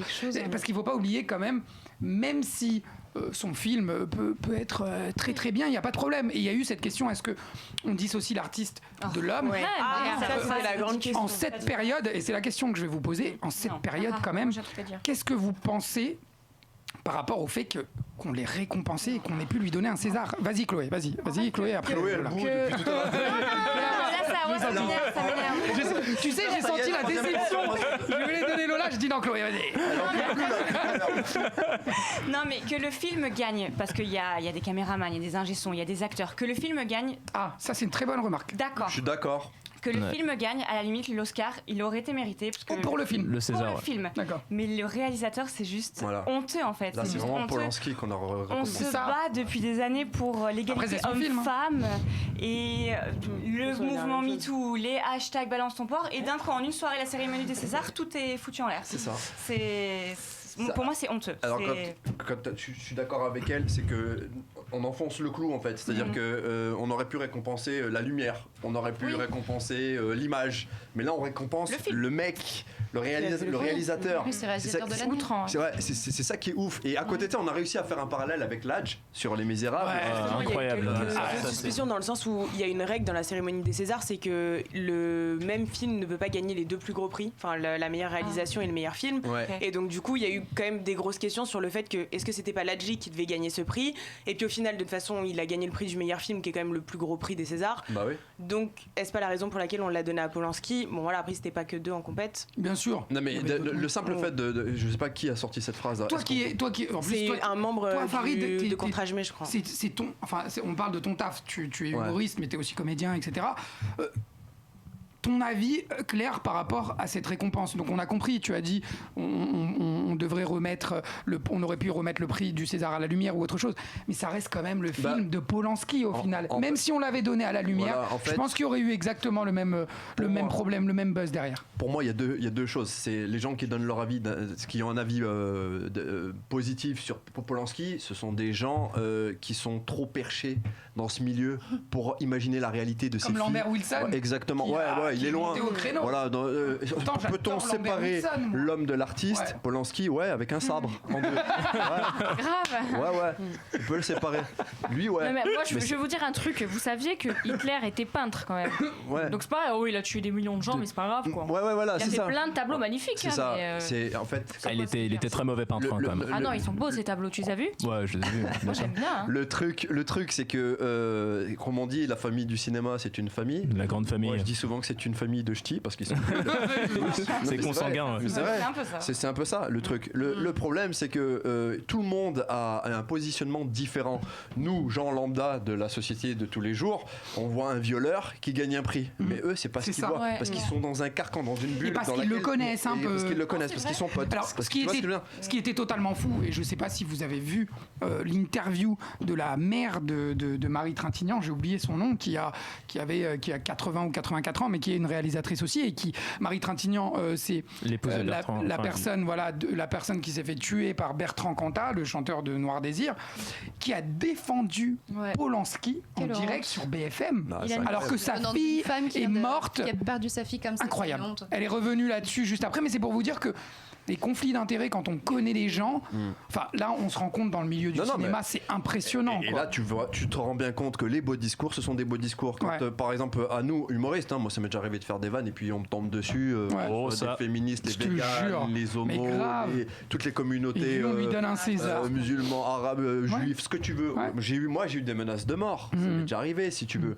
Mais ce qu'il faut comprendre, c'est qu'à un moment donné, on peut pas faire des années de MeToo, de hashtag, le féminisme, et où tout le monde se calme un peu et derrière on donne une récompense, on met un coup de pied dans tout ça en une soirée, c'est incroyable. Ce que tu veux dire, c'est très clair, c'est exactement ce que je pense moi, c'est que tout le travail qu'on a fait, et on a l'impression que depuis 2 ans on essaye vraiment d'évoluer par rapport à la cause des femmes et par rapport à ce nombre de violeurs qui sont dans la nature, et c'est vrai que de récompenser une personne, même s'il avait payé, pour moi, même s'il avait 20 ans de prison, On doit pas lui donner. Non, bah non. Après, je me fais l'avocat du diable. Hein. Je dis pas que je suis en train de légitimer ce qui s'est passé, mais en fait, il a eu le droit de faire son film. C'est-à-dire qu'il faut aussi peut-être se poser les questions en amont. Et c'est ce que tu disais par rapport à la grande famille du cinéma, c'est-à-dire qu'il a eu les financements pour le faire. Bien sûr, tu sais qu'il a touché de l'argent du CNC et tout. Il a eu le droit de le faire, en fait. Et à partir du moment où cette œuvre existe, en fait, où elle est là, ça devient toujours très compliqué, je pense aussi. Peut-être pour ces gens qui sont justement dans ce carcan, mais je voulais savoir ce que toi t'en pensais par rapport à ça. Justement, le fait qu'il ait eu les financements, qu'il ait eu le droit de faire ce film et qu'on l'ait laissé faire ce film. Alors moi de toute façon, je suis toujours partisan à ce niveau-là. J'ai toujours la même réponse. Je vais prendre le truc un petit peu en amont. Il y a un 2 poids 2 mesures à tous les niveaux. C'est-à-dire que là, il s'agit de Polanski, donc voilà, il a des passe-droits. Derrière, je sais pas, moi, t'as un mec comme Tariq Ramadan qui a des affaires de viol aussi. On lui a pas laissé une seule chance. Hein. Le mec, on l'a mis. Et là, en plus, il y a l'étude du dossier, elle prouve qu'il commence à y avoir beaucoup de choses, des mensonges. Donc voilà, ce 2 poids 2 mesures, il existe à la télé, c'est constamment les mêmes sur lesquels on tape et les mêmes qu'on privilégie. Tu vois ce que je veux dire? C'est quand Griveaux s'est fait cramer, voilà, il démissionne, mais il se passe rien de particulier derrière, tu vois ce que je veux dire. Et t'as toute la classe politique qui prend sa défense en disant oui, c'est pas grave. Oui. Benzema, il apparaît même pas dans cette sextape qu'on lui a reproché, tu vois ce que je veux dire. Et lui, on l'interdit d'équipe de France pendant des années derrière, tu vois. Donc voilà, ce 2 poids 2 mesures, il est là à tous les niveaux. C'est vrai. Et c'est ce qui est dommage. Et dans une époque où la division coûte 2 centimes, c'est-à-dire vous allez sur les réseaux, vous voyez, tout le monde se revendique d'une communauté enfin tout le monde est contre tout le monde. Et c'est vrai que mettre en avant et puis prouver encore une fois que il y a 2 poids 2 mesures. Mais tu peux pas rester là, Guitou, c'est pas possible. Alors change les caméras, Bilal. Mais oui, très bonne réflexion, Farid. Je suis totalement d'accord avec toi. Vas-y, Dita, tu voulais dire un truc. Par exemple, on en a parlé d'ailleurs il y a quelques jours avec Michael Jackson. Pareil, c'est pareil. Il a toujours aimé les enfants et pourtant tout le monde l'adore parce qu'il a un talent incroyable. Enfin, il avait un talent incroyable, qu'il avait une belle voix, voilà. Il y a une différence, c'est que Polanski, il a été jugé coupable, il a reconnu les faits. Michael Jackson, il n'a jamais reconnu les gens qui témoignent, mais il a jamais. Enfin voilà, il y a aucune preuve que ces actes il les a vraiment commis. Polanski, c'est pas, il a pas des présomptions d'actes. Après, c'est le mec qui a avoué. Il a gagné ce prix pas pour la personne qu'il est, mais pour l'artiste. Évidemment, il y a toute une équipe derrière. Donc, oui, mais quand on remet le prix, c'est Roman Polanski, c'est ce qui a été dit. C'était Roman Polanski pour le film J'accuse. Et puis le film n'a strictement rien à voir avec les problèmes qu'il a pu avoir dans sa vie, mais il y a quand même un petit élément de langage justement où quand il parle de J'accuse, où il parle du procès, c'est quoi déjà le procès qu'il refait dans le film J'accuse, c'est le procès très connu, l'affaire Dreyfus, exactement. L'affaire Dreyfus, je sais pas si vous en avez entendu parler, mais c'est quelqu'un qui a été condamné à tort. Et lui, Albert Dreyfus, il se met un petit peu à la place de ce monsieur qui s'appelle Albert Dreyfus. Et en gros, il se compare, il fait une comparaison qui n'est pas directe, qui est indirecte, mais en gros, lui aussi, il se met dans cette position où il se présente comme une victime de ces personnes-là. Bien sûr, le parallèle, il est clair, Farid. Je sais pas si tu... Mais elle est terrible, cette comparaison. Tout le monde a pu le voir. Je suis d'accord, et ça, c'est une problématique qui remonte bien avant. C'est-à-dire qu'on a énormément d'écrivains qui étaient antisémites. Céline, notamment. Céline, il était antisémite. Aujourd'hui, la question, c'est est-ce qu'on voit avant, comme on dit, l'artiste, l'homme. Est-ce qu'on peut continuer à écouter quelqu'un de raciste, quelqu'un d'homophobe, tu vois ce que je veux dire? Voilà. C'est vrai que Céline, je sais pas si vous lisez un peu, moi pas du tout, mais Céline, enfin il revient souvent. Les gens qui adorent faire du name dropping, généralement dès qu'on regarde des émissions un petit peu intellectuelles, Céline revient très souvent. C'est un écrivain. Du name drop quoi? Du name dropping. Du name dropping. Qu'est-ce que c'est que ça? Bah tu sais, c'est quand on dit Céline a dit ou dans le livre. C'est quand c'est pour faire genre. Zemmour qui fait ça souvent. Ouais, c'est ça. C'est ça. Comme disait, comme disait Polanski. Et moi je dis souvent que c'est des gens qui ont tellement pas d'arguments qu'en fait ils utilisent d'autres personnes en fait. Je suis totalement d'accord. Mais la question se pose aussi pour d'autres artistes, par exemple R. Kelly. R. Kelly. Est-ce qu'on doit continuer de pouvoir écouter du R. Kelly Believe I Can Fly, quand même. Believe I Can Fly. Et en fait, il y a pour plein d'artistes comme ça, Claude François. Est-ce qu'on peut continuer d'écouter du Claude François? Bon, pour d'autres raisons, mais ça c'est. Mais ça a été prouvé, c'est ça le truc. Mais parce qu'il y a des interviews de Claude François où il dit que voilà, passé un certain âge, les filles, ça l'ennuie. Je vais te dire la différence pour moi entre R. Kelly par exemple et Roman Polanski. Roman Polanski, il a été condamné en 1979 ou en 1950. Enfin, c'était au début de sa carrière. L'affaire c'était en 77. Tout ce qui s'est passé, c'était après qu'on sache qui il est, sincèrement. Michael Jackson, c'est pareil. Il n'a pas dit. Il est pas arrivé dans une émission où il a dit oui.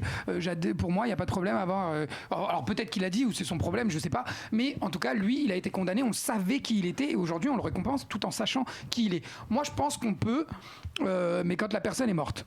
Voilà. C'est ça. Et Michael Jackson, on continue parce que là, il y a eu Living in Neverland qui l'accable pendant 1h30. On saura jamais. Ouais, on saura jamais. C'était à charge. Le procès a quand même dit qu'il était innocent. Bien sûr. Mais oui, mais il a quand même payé. Le film, ça prouve toute sa culpabilité. Complètement. On ne dit pas après dans le film que finalement au tribunal, il a été. C'est un documentaire à charge. C'est à charge. Complètement à charge. Il n'y a pas eu la famille. Par Wayne Robson en plus, qui est un mec à qui, franchement, si Michael n'avait pas été dans sa vie, il n'aurait jamais rien fait de sa vie. Maintenant, là où moi je voulais en venir, c'est est-ce qu'on doit suivre des gens qui. Ça, c'est un problème de conscience, mec. Est-ce qu'on doit continuer à les récompenser aussi parce qu'ils ont le droit d'être en lice pour des prix. Le truc de Polanski, c'est que c'est acté. Le mec a fait, c'est prouvé. Il est même interdit de circulation. Il a 3 pays dans lesquels il peut circuler, la Pologne, la France et la Suisse. Exactement. Tu vois? Donc c'est bien la preuve que. Qu'il devrait être en prison. Voilà, grave.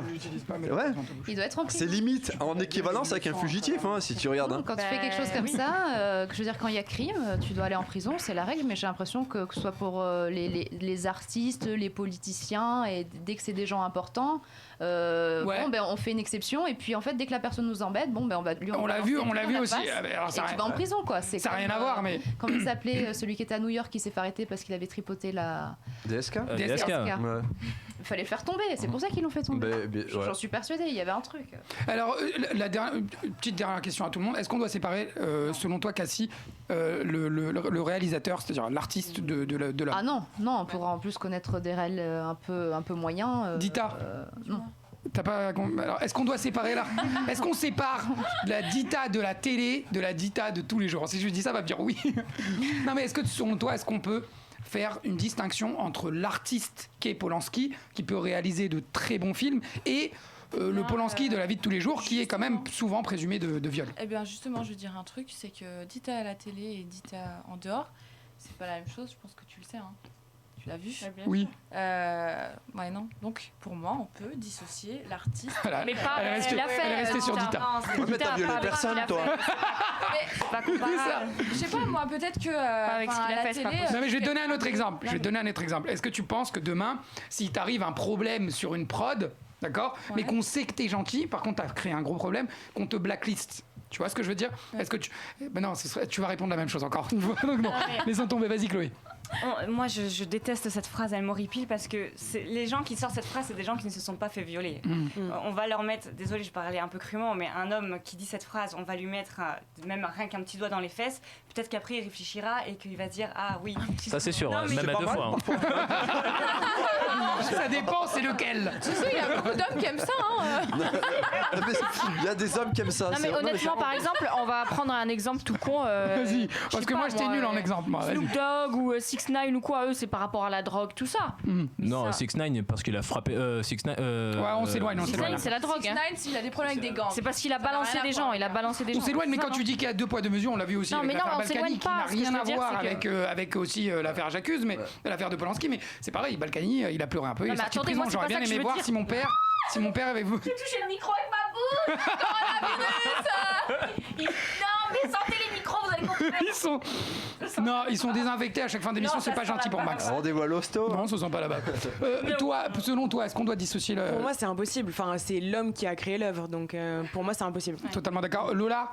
Attends, Lola, elle vomit, elle revient. Ce que je voulais dire par rapport à 6ix9ine et tout, bref. J'ai envie de te pousser le micro. Si c'est un narcotrafiquant, à la rigueur, Ok, si par contre j'apprends que 6ix9ine a violé quelqu'un, etc., ciao, j'écoute plus. Ouais. Toi, c'est vraiment le viol. Je suis d'accord. L'acte en lui-même. On peut pardonner un vol, etc., mais un viol, non, pas du tout.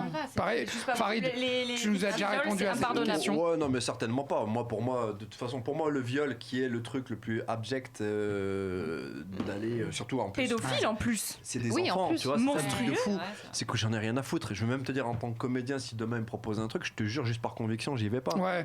J'ai adoré Le Pianiste, j'ai adoré le film. Et après, j'apprends tout ça. Ouais. Bon, j'aimais moins. Tu vois, les notes sonnaient un peu plus faux. La meilleure vanne que j'ai entendue à ce sujet-là, c'est Thomas Njijol qui l'a fait quand il dit Michael Jackson est accusé de pédophilie. Il dit moi j'en ai rien à foutre. S'il me refait un deuxième Billie Jean, mon fils, vas-y, va voir Michael. Thomas Njijol, sacré Thomas Njijol.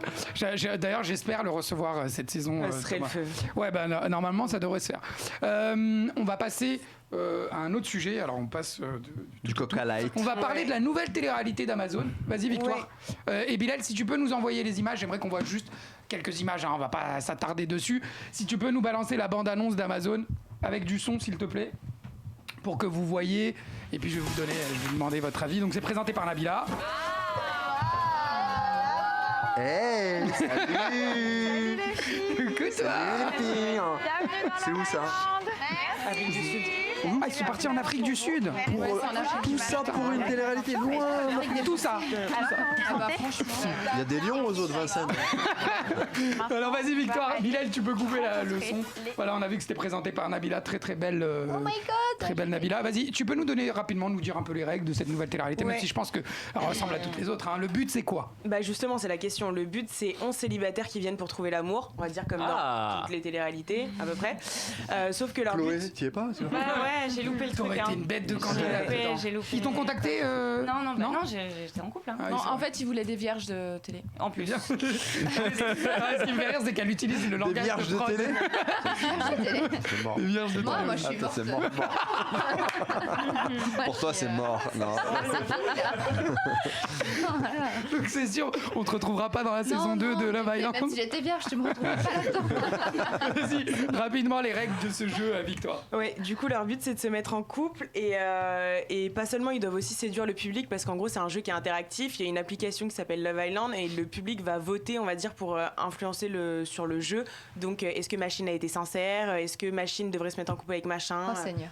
Je grossis le trait, mais bon, en gros, c'est le public qui va prendre les décisions. Est-ce qu'elle doit partir? Est-ce qu'il doit partir, etc. Et du coup, le but, c'est que à la fin, il y ait un couple et parmi ce couple, il y aura seulement un gagnant et le gagnant, il remportera une somme. Alors, je sais pas si c'est 50 000 ou 100 000 euros, mais en gros, je crois que c'est 50 000. Il remportera 50 000 euros 50 000, ouais. Et il aura le choix de soit les partager avec son âme sœur de l'aventure, soit non. Donc voilà, en gros, c'est un jeu interactif. Moi, sachez, j'ai regardé la dernière saison anglaise. Alors, je vous promets que c'était incroyable. C'est comparé à ce qu'on peut faire en France. Après, le problème, c'est dans les candidats. En France, on ne peut pas comparer la France avec l'Angleterre ou les États-Unis. Aux États-Unis, c'est des entertainers. Tout le monde est, entre guillemets, est quelqu'un. Tout le monde veut jouer la comédie. Tout le monde veut... Dans les réactions. Nous, en France, on a des candidats qu'il faut un petit peu booster. Ils ne sont pas super expressifs.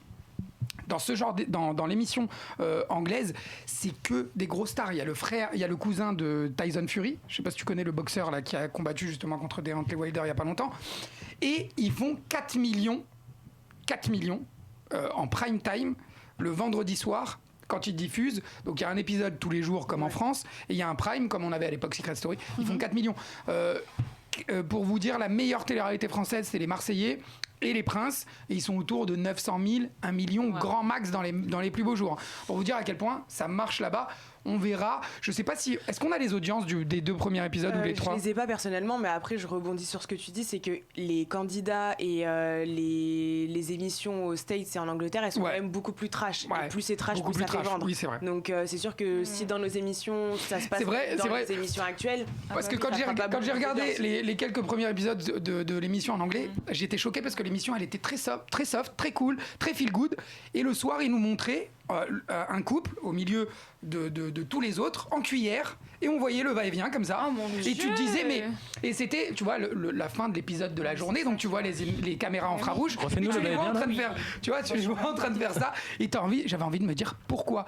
Et c'est vrai que les Anglais pourquoi la cuillère pourquoi déjà nous on mange avec les doigts. Non, mais je me demandais mais pourquoi ce petit côté trash. Et c'est vrai que aux États-Unis et en Angleterre on adore ce petit truc un peu ça fait vendre. Est-ce que tu as entendu parler Lola, est-ce que tu as entendu parler de cette nouvelle émission? Ouais, j'en ai entendu parler. Après, en fait, on me l'avait proposé, moi, mais au début, je pensais que c'est pas vrai. Ouais, mais je t'aurais dit oui, hein. Je t'aurais dit oui, vas-y directement. Attends, moi au début, je croyais que c'était sur Netflix. Ah. Après, on m'a dit Amazon Prime. Ouais. Je me suis dit Netflix, c'est le Circle. Oui, non, mais moi, ça, au début, je pensais que c'était aussi sur Netflix. En fait, pas du tout. Amazon Prime, qui va regarder Amazon Prime? Attention, Amazon, c'est en beaucoup de développement, bien sûr. Et les budgets sont beaucoup plus conséquents. La seule série là qu'ils ont fait, elle a cartonné. Attends, donc vous pensez que télé-réalité c'est en train de monter en puissance, Kali, et tu verras que dans les années qui arrivent. Moi, je vais te dire ce que veut exprimer un petit peu Farid, c'est que Netflix a eu Casa de Papel, etc. Ils ont eu leurs grosses productions qui ont marché énormément et le monde entier connaît aujourd'hui Netflix par rapport à ces grosses séries qu'ils ont sorties. Amazon, ils vont pas tarder à nous sortir un truc comme Game of Thrones ou un truc qui va cartonner et tu verras que tout le monde aura Amazon. Les budgets sont ouf sur Amazon. Oui, bien sûr. Ils ont aussi pas choisi. Regarde Amazon. Attendez, pas tous ensemble, vas-y Cassie. Tu peux répéter ce que tu viens de dire? Je suis en train de me demander si le nouveau truc là de Game of Thrones. Le spin-off, ouais. Sur les Targaryens va pas sortir d'ailleurs sur Mais qui a Amazon là? Moi personnellement je l'ai. Moi j'ai aussi. C'est pour ça qu'ils ont choisi Nabila aussi, parce que Nabila elle a 5 millions d'abonnés, donc Nabila elle va leur ramener une cible. Enfin c'est certain. De toute façon, il n'y a pas de mystère, c'est l'argent qui fait que. Oui. Sachant que Nabila elle a quand même pris un cachet de 1 million d'euros pour. Alors c'est la moitié, moi je le sais, c'est officiel, j'en suis sûr et certain, c'est 500 000. Et Nabila, tu dis que Nabila va sûrement leur apporter une cible. Nabila elle avait une émission de télé-réalité sur Énergie 12 qui marchait pas du tout. Et elle a pris son argent aussi. C'est leur leitmotiv entre guillemets de mettre Nabila et pas de mettre une personne qui est moins connue ou je sais pas. Mais Nabila en fait, Nabila tout le monde la veut parce qu'elle tout le monde la veut un peu comme le Graal parce qu'elle refuse tout à tout le monde. Mais Nabila, tu mets Nabila ou quelqu'un d'autre au final. Non, c'est vrai. Et en plus au final, vas-y, je t'en prie. Non, Roda, hashtag MeToo, attends. Non, tu peux. Non, vas-y, je t'en prie. Non, mais je voulais dire qu'en fait, Nabila, moi je l'adore en tant qu'influenceuse et tout. Mais aujourd'hui, quand je regarde en tant que présentatrice, c'est pas trop ça. Elle a pas l'air à l'aise. J'aime pas trop ce qu'elle donne en tant que présentatrice. En plus de ça, c'est une émission, c'est un programme avec que des anonymes. Alors aujourd'hui, je pense que des anonymes n'ont pas assez d'expérience que pour faire du show, comme tu dis. Ou alors il faut des grosses personnalités. Il faut quand même des showman pour que ça fonctionne. Je suis désolée. Totalement d'accord. Et là, je sais pas si ça va donner quelque chose. Quand je vois les candidats, ils sont très beaux, c'est bien beau à voir, mais est-ce qu'on va s'amuser en regardant ça? Franchement, mais ils n'ont pas le même profil que les gens de télé. Je vais pas te mentir, je suis pas un fervent suiveur. C'est ça que j'allais te demander. Alors attends, je vais te poser une autre question juste avant. Est-ce que tu as déjà vu une de ces demoiselles, parce que à part Cassie, à part Victoire, à part Cassie, porte de Clignancourt. À part Cassie, tout le monde fait la télé. On marche au bus. Mais oui, c'est pas vrai. C'était à Barbès. Tu sais que je vous ai cru en plus, bande de cons. Non, Victoire qui est journaliste à Tomatognon, mais qui n'a pas eu la chance de faire des émissions différentes, diverses. Est-ce que tu avais déjà vu sur les réseaux ou un truc comme ça? Pas du tout. Pas un petit like si je vais fouiner, il n'y a pas un petit like sur une photo de. Je te jure. Après, je like très peu parce que je sais que je suis pisté. Ah ouais. Donc non, je te jure. Pourquoi t'es en couple, toi, Farid? Non, mais c'est pas ça. C'est même pas ça. C'est que les gens vraiment vont voir ce que tu fais. Oui, bien sûr. Qui tu follow. Ah bah oui. Tu vois. Et c'est donc moi je suis très sur les réseaux sociaux, je suis très carré. Ouais. Après non, très honnêtement, j'ai regardé très peu les téléréalités, j'ai regardé les premières comme tout le monde. Et après j'ai lâché à Secret Story 2, tu vois ce que je veux dire, un truc comme ça, tu vois. Mais très honnêtement, moi, Nabila, je l'ai croisée sur le Jamel Comedy Club, on l'avait invitée, et ça a été une des émissions qui avait le mieux marché parce qu'elle était là. Oui, mais alors je vais te dire, là, tu vois. Alors Nabila, sur une émission comme le Jamel Comedy Club, oui, ça va marcher. Nabila, sur TPMP, oui, ça va marcher. Nabila, dans une émission de télé-réalité, qui est son domaine, C'est bizarre. Elle a déjà tout fait en télé. Tu veux voir quoi de plus? Ouais, c'est vrai. Là, elle est présentatrice. Et avant Nabila, on avait du sein, on avait Nabila qui pécho, il se passait quelque chose. Aujourd'hui, Nabila, elle est en couple, elle est mariée même, elle a un enfant. C'est plus la Nabila qui était déjà la Nabila sulfureuse de l'époque. Et aujourd'hui, voilà, elle hérite de ce passé un petit peu médiatique, mais aujourd'hui, c'est plus la Nabila qu'on connaissait. Hein. Je sais pas si t'as vu la réduction ma mère, déjà, c'est plus la même pour moi. Moi, elle m'a trahi. Moi, elle m'a trahi ce jour-là. Je savais pas, merde. C'est l'évolution logique de la carrière de Nabila. Moi, je la trouve parfaite à cette image. Je suis à fond, je suis excitée avec cette émission. Je suis sûre que ça va marcher. Tu as regardé, toi? Ben non, j'avais un truc hier soir. Ok. Alors moi j'ai regardé les 2 premiers épisodes. De quelle manière en fait? En replay, ouais. Sur Amazon. Tous les jours t'as un nouvel épisode. Alors ils ont balancé les 2 premiers épisodes. Ils ont mis une offre à 5 € justement. Et même, je pense que ça a pas marché. C'est pour ça que je t'ai demandé. Et ils ont pas sorti les chiffres des replays. Moi je les ai cherchés aujourd'hui. Je pense que ça a pas très bien fonctionné parce que ils avaient mis une offre à 5 € justement pour un mois d'essai qui n'a pas forcément pris. Et donc ils ont sorti les 2 premiers épisodes gratuitement. Donc tout le monde peut voir les 2 premiers épisodes. Moi je les ai vus. C'est de la grosse merde. Voilà. Mais au final, c'est totalement éclaté contre un mur. Pourri sa grand-mère, mais vraiment. J'espère qu'il va se passer des trucs parce que sur l'émission anglaise, il se passe des trucs de malade. C'est-à-dire que dans la cuillère, ouais, franchement. Non, mais dans cette émission, je vais aller voir. Dans cette émission, l'émission en Angleterre, elle dure très longtemps. C'est comme si toi demain, Farid, t'es dans cette émission et tu matches avec Dita, d'accord? Vous matchez, vous êtes un couple. Il se trouve que vous tombez amoureux. C'est possible. Il se trouve que vous tombez amoureux. Qu'est-ce qui se passe? Cuillère. Pendant une semaine. Cuillère, elle louche. Bien sûr. Il tombe amoureux le soir. On a l'image de la cuillère, bien sûr. Mais je filmerai pas moi. Merci. T'as vu, ça c'est un vrai mec bien, ça, tu vois. Et disons que tu t'attaches à elle parce que ça dure très longtemps en Angleterre. Je crois que c'est presque 3 mois. Tu t'attaches à elle, c'est ta copine. Vous vous voyez tous les jours.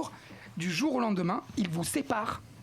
Ils te mettent toi dans une autre maison qui ressemble exactement à celle-là pendant une semaine avec 11 nouveaux célibataires et t'as la meuf avec qui tu es exactement dans la même situation. Et à la fin de cette semaine-là, tu décides. Donc bien sûr, ils te mettent des meufs qui viennent pour toi, qui viennent pour te découpler de ta meuf. Et à la fin de cette semaine, tu décides si tu gardes donc le couple avec Dita ou si tu te mets finalement avec la nouvelle. C'est très très très très pernicieux. Moi j'ai adoré ça, je vous dis.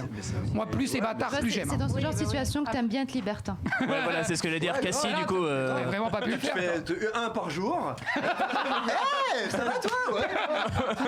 C'est cool. C'est vrai, elle a raison. Non mais là. Tu te prends la tête, t'imagines l'autre là dans l'angoisse. Donc toi tu les choisirais. Dans Je fais un l'angoisse. high five à mon mari. Allez, amuse-toi bien. Elle prend du gingembre. Alors disons que Cassie est dans cette maison, tu choisirais comment ton partenaire, toi? Au physique, je les mets tout nus et puis je décide. C'est pour de vrai? Ouais. J'ai déjà fait dans un bar, le mec, je l'ai mis tout nu dans les toilettes. Faut une latte, hein. Alors attendez. Attends. C'est quoi ton style d'homme, rapidement, Cassie, pour qu'on sache? J'aime les alphas. C'est quoi les alphas? Non, c'est les mâles dominants. Les mâles dominants. Les boss. J'aime Elle aime les patrons. T'as pas de la parole. Elle a changé sa voix. Mais la casquette, elle a mis là. La casquette. Et physiquement, s'il y a des jeunes qui nous écoutent, j'aime les mecs qui ont l'âge de pouvoir tenter quelque chose avec toi, est-ce que tu aimes plus les bruns, les grands, les mecs musclés, est-ce que tu as des préférences ethniques? Non, du coup, j'aime juste les mecs pour toi ou les mecs beaux. Je pense que ça n'a rien à voir avec le fait qu'ils soient blonds, bruns, musclés.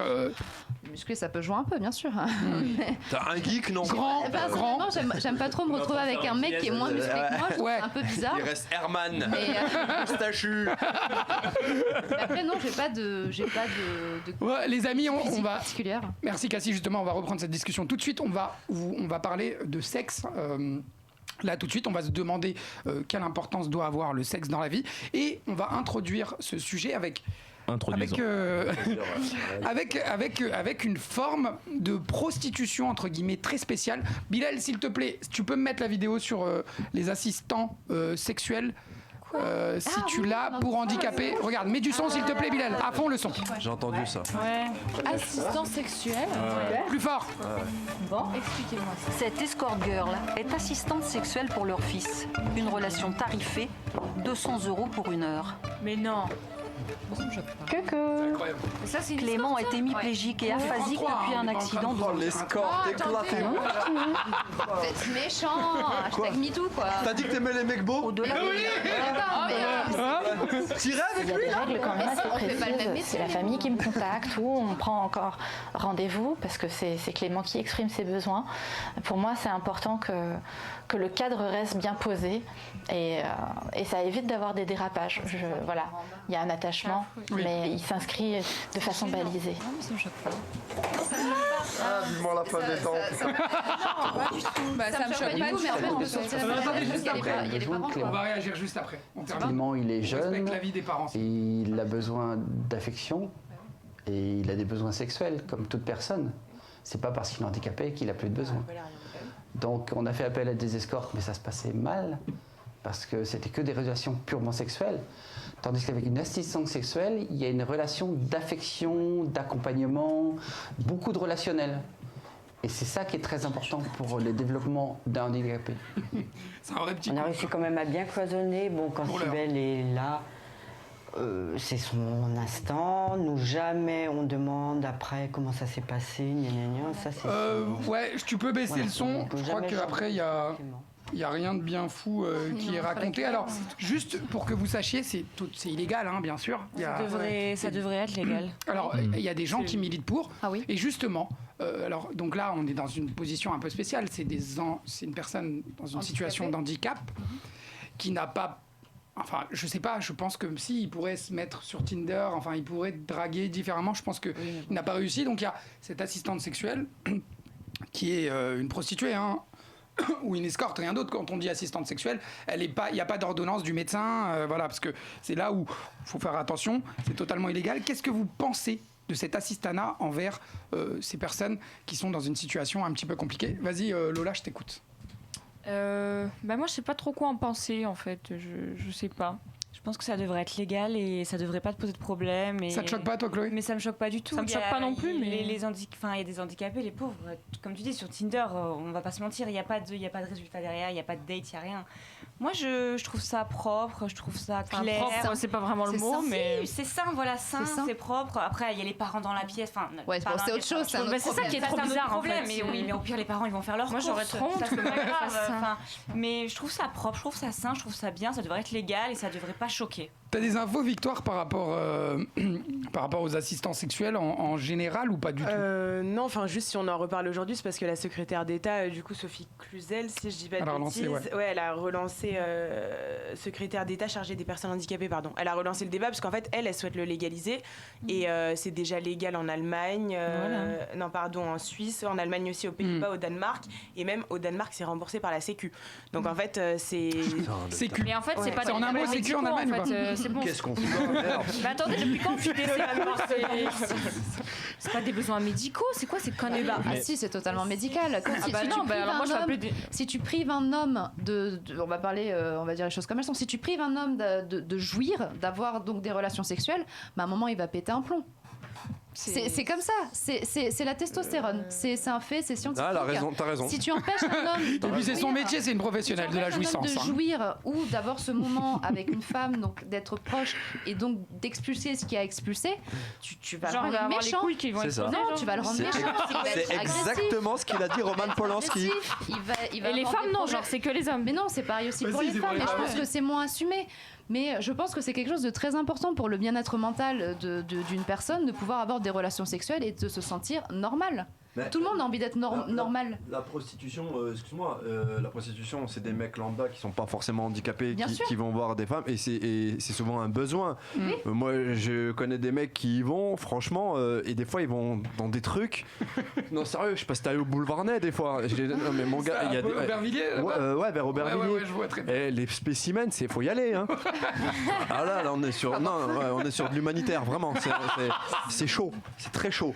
Et moi, je suis moi je pense que faut toujours faire preuve d'empathie en fait. Les gens jugent souvent sans se mettre à la place de ces gens-là. Ce mec-là, il a quel âge? 23 ans? Ouais, 25 je crois. 25 il n'avait jamais eu de rapport sexuel avant. Il n'a pas de rapport sexuel, t'imagines? Donc moi je l'entends ça. Et quand tu me dis ouais, qu'est-ce que t'en penses? Est-ce que tu trouves ça bizarre? On a récompensé un Polanski avec un César. Je trouve ça beaucoup plus bizarre que ça. Tu vois ce que je veux dire? Donc moi si ça peut rendre quelqu'un heureux, pourquoi pas? C'est tout. Et Dita, qu'est-ce que t'en penses? Je me suis souvent posé la question. D'être assistante sexuelle? Tu voulais devenir assistante? Non, mais... Ouais, mais tant que t'as pas la même coiffure, ça va. Quand même pas.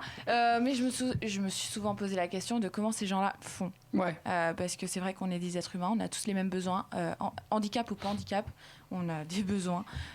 Et donc, je me suis posé des questions. Et là, j'ai des réponses à mes questions. Mais je me dis qu'ils devraient même faire, je sais pas, des sites de rencontres pour les personnes qui sont handicapées.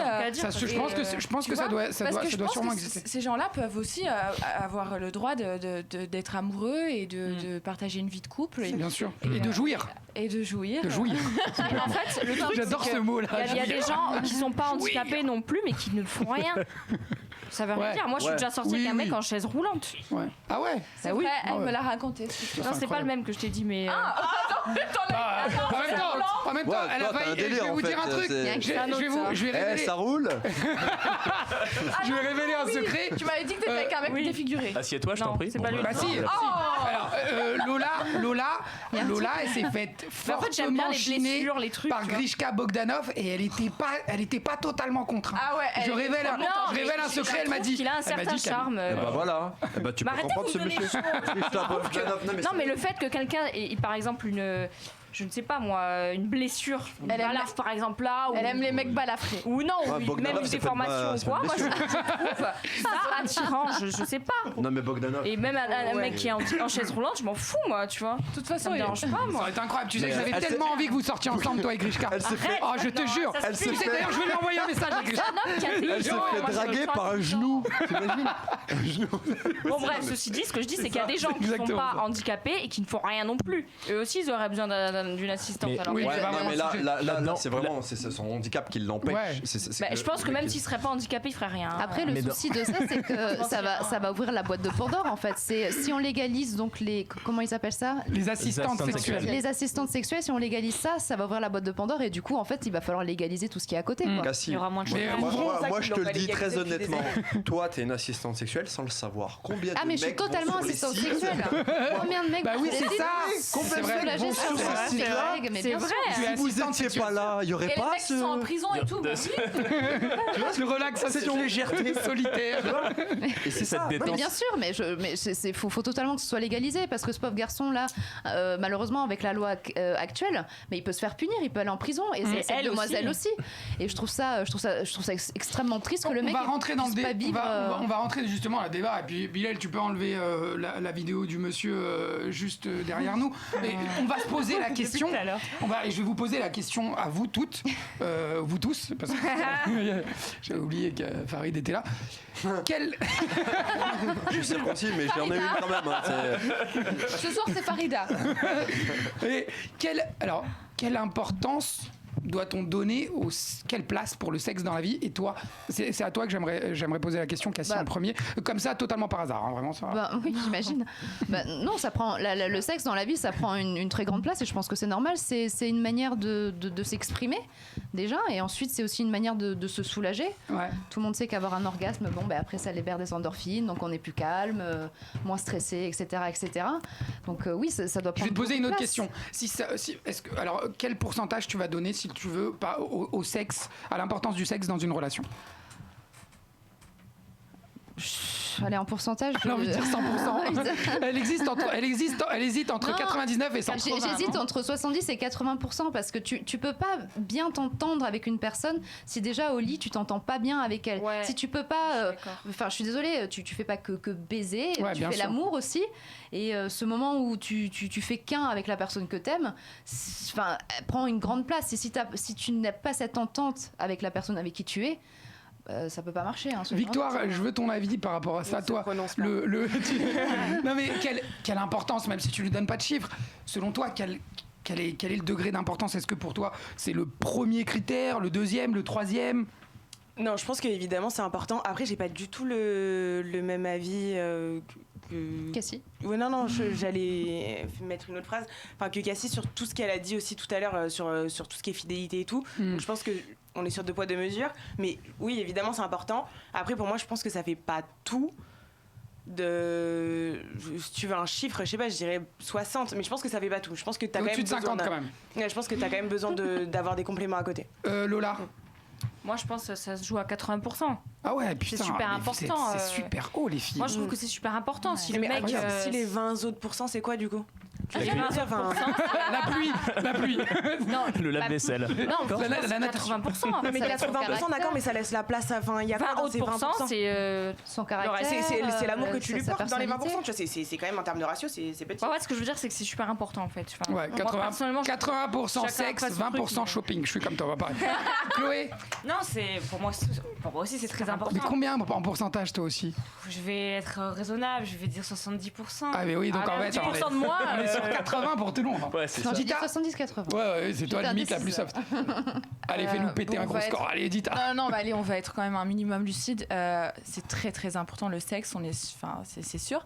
Mais pour moi, c'est important à 50%. Ensuite, il y a quand même le caractère de la personne, ses valeurs, ses principes. Il y a aussi l'amour que tu lui portes.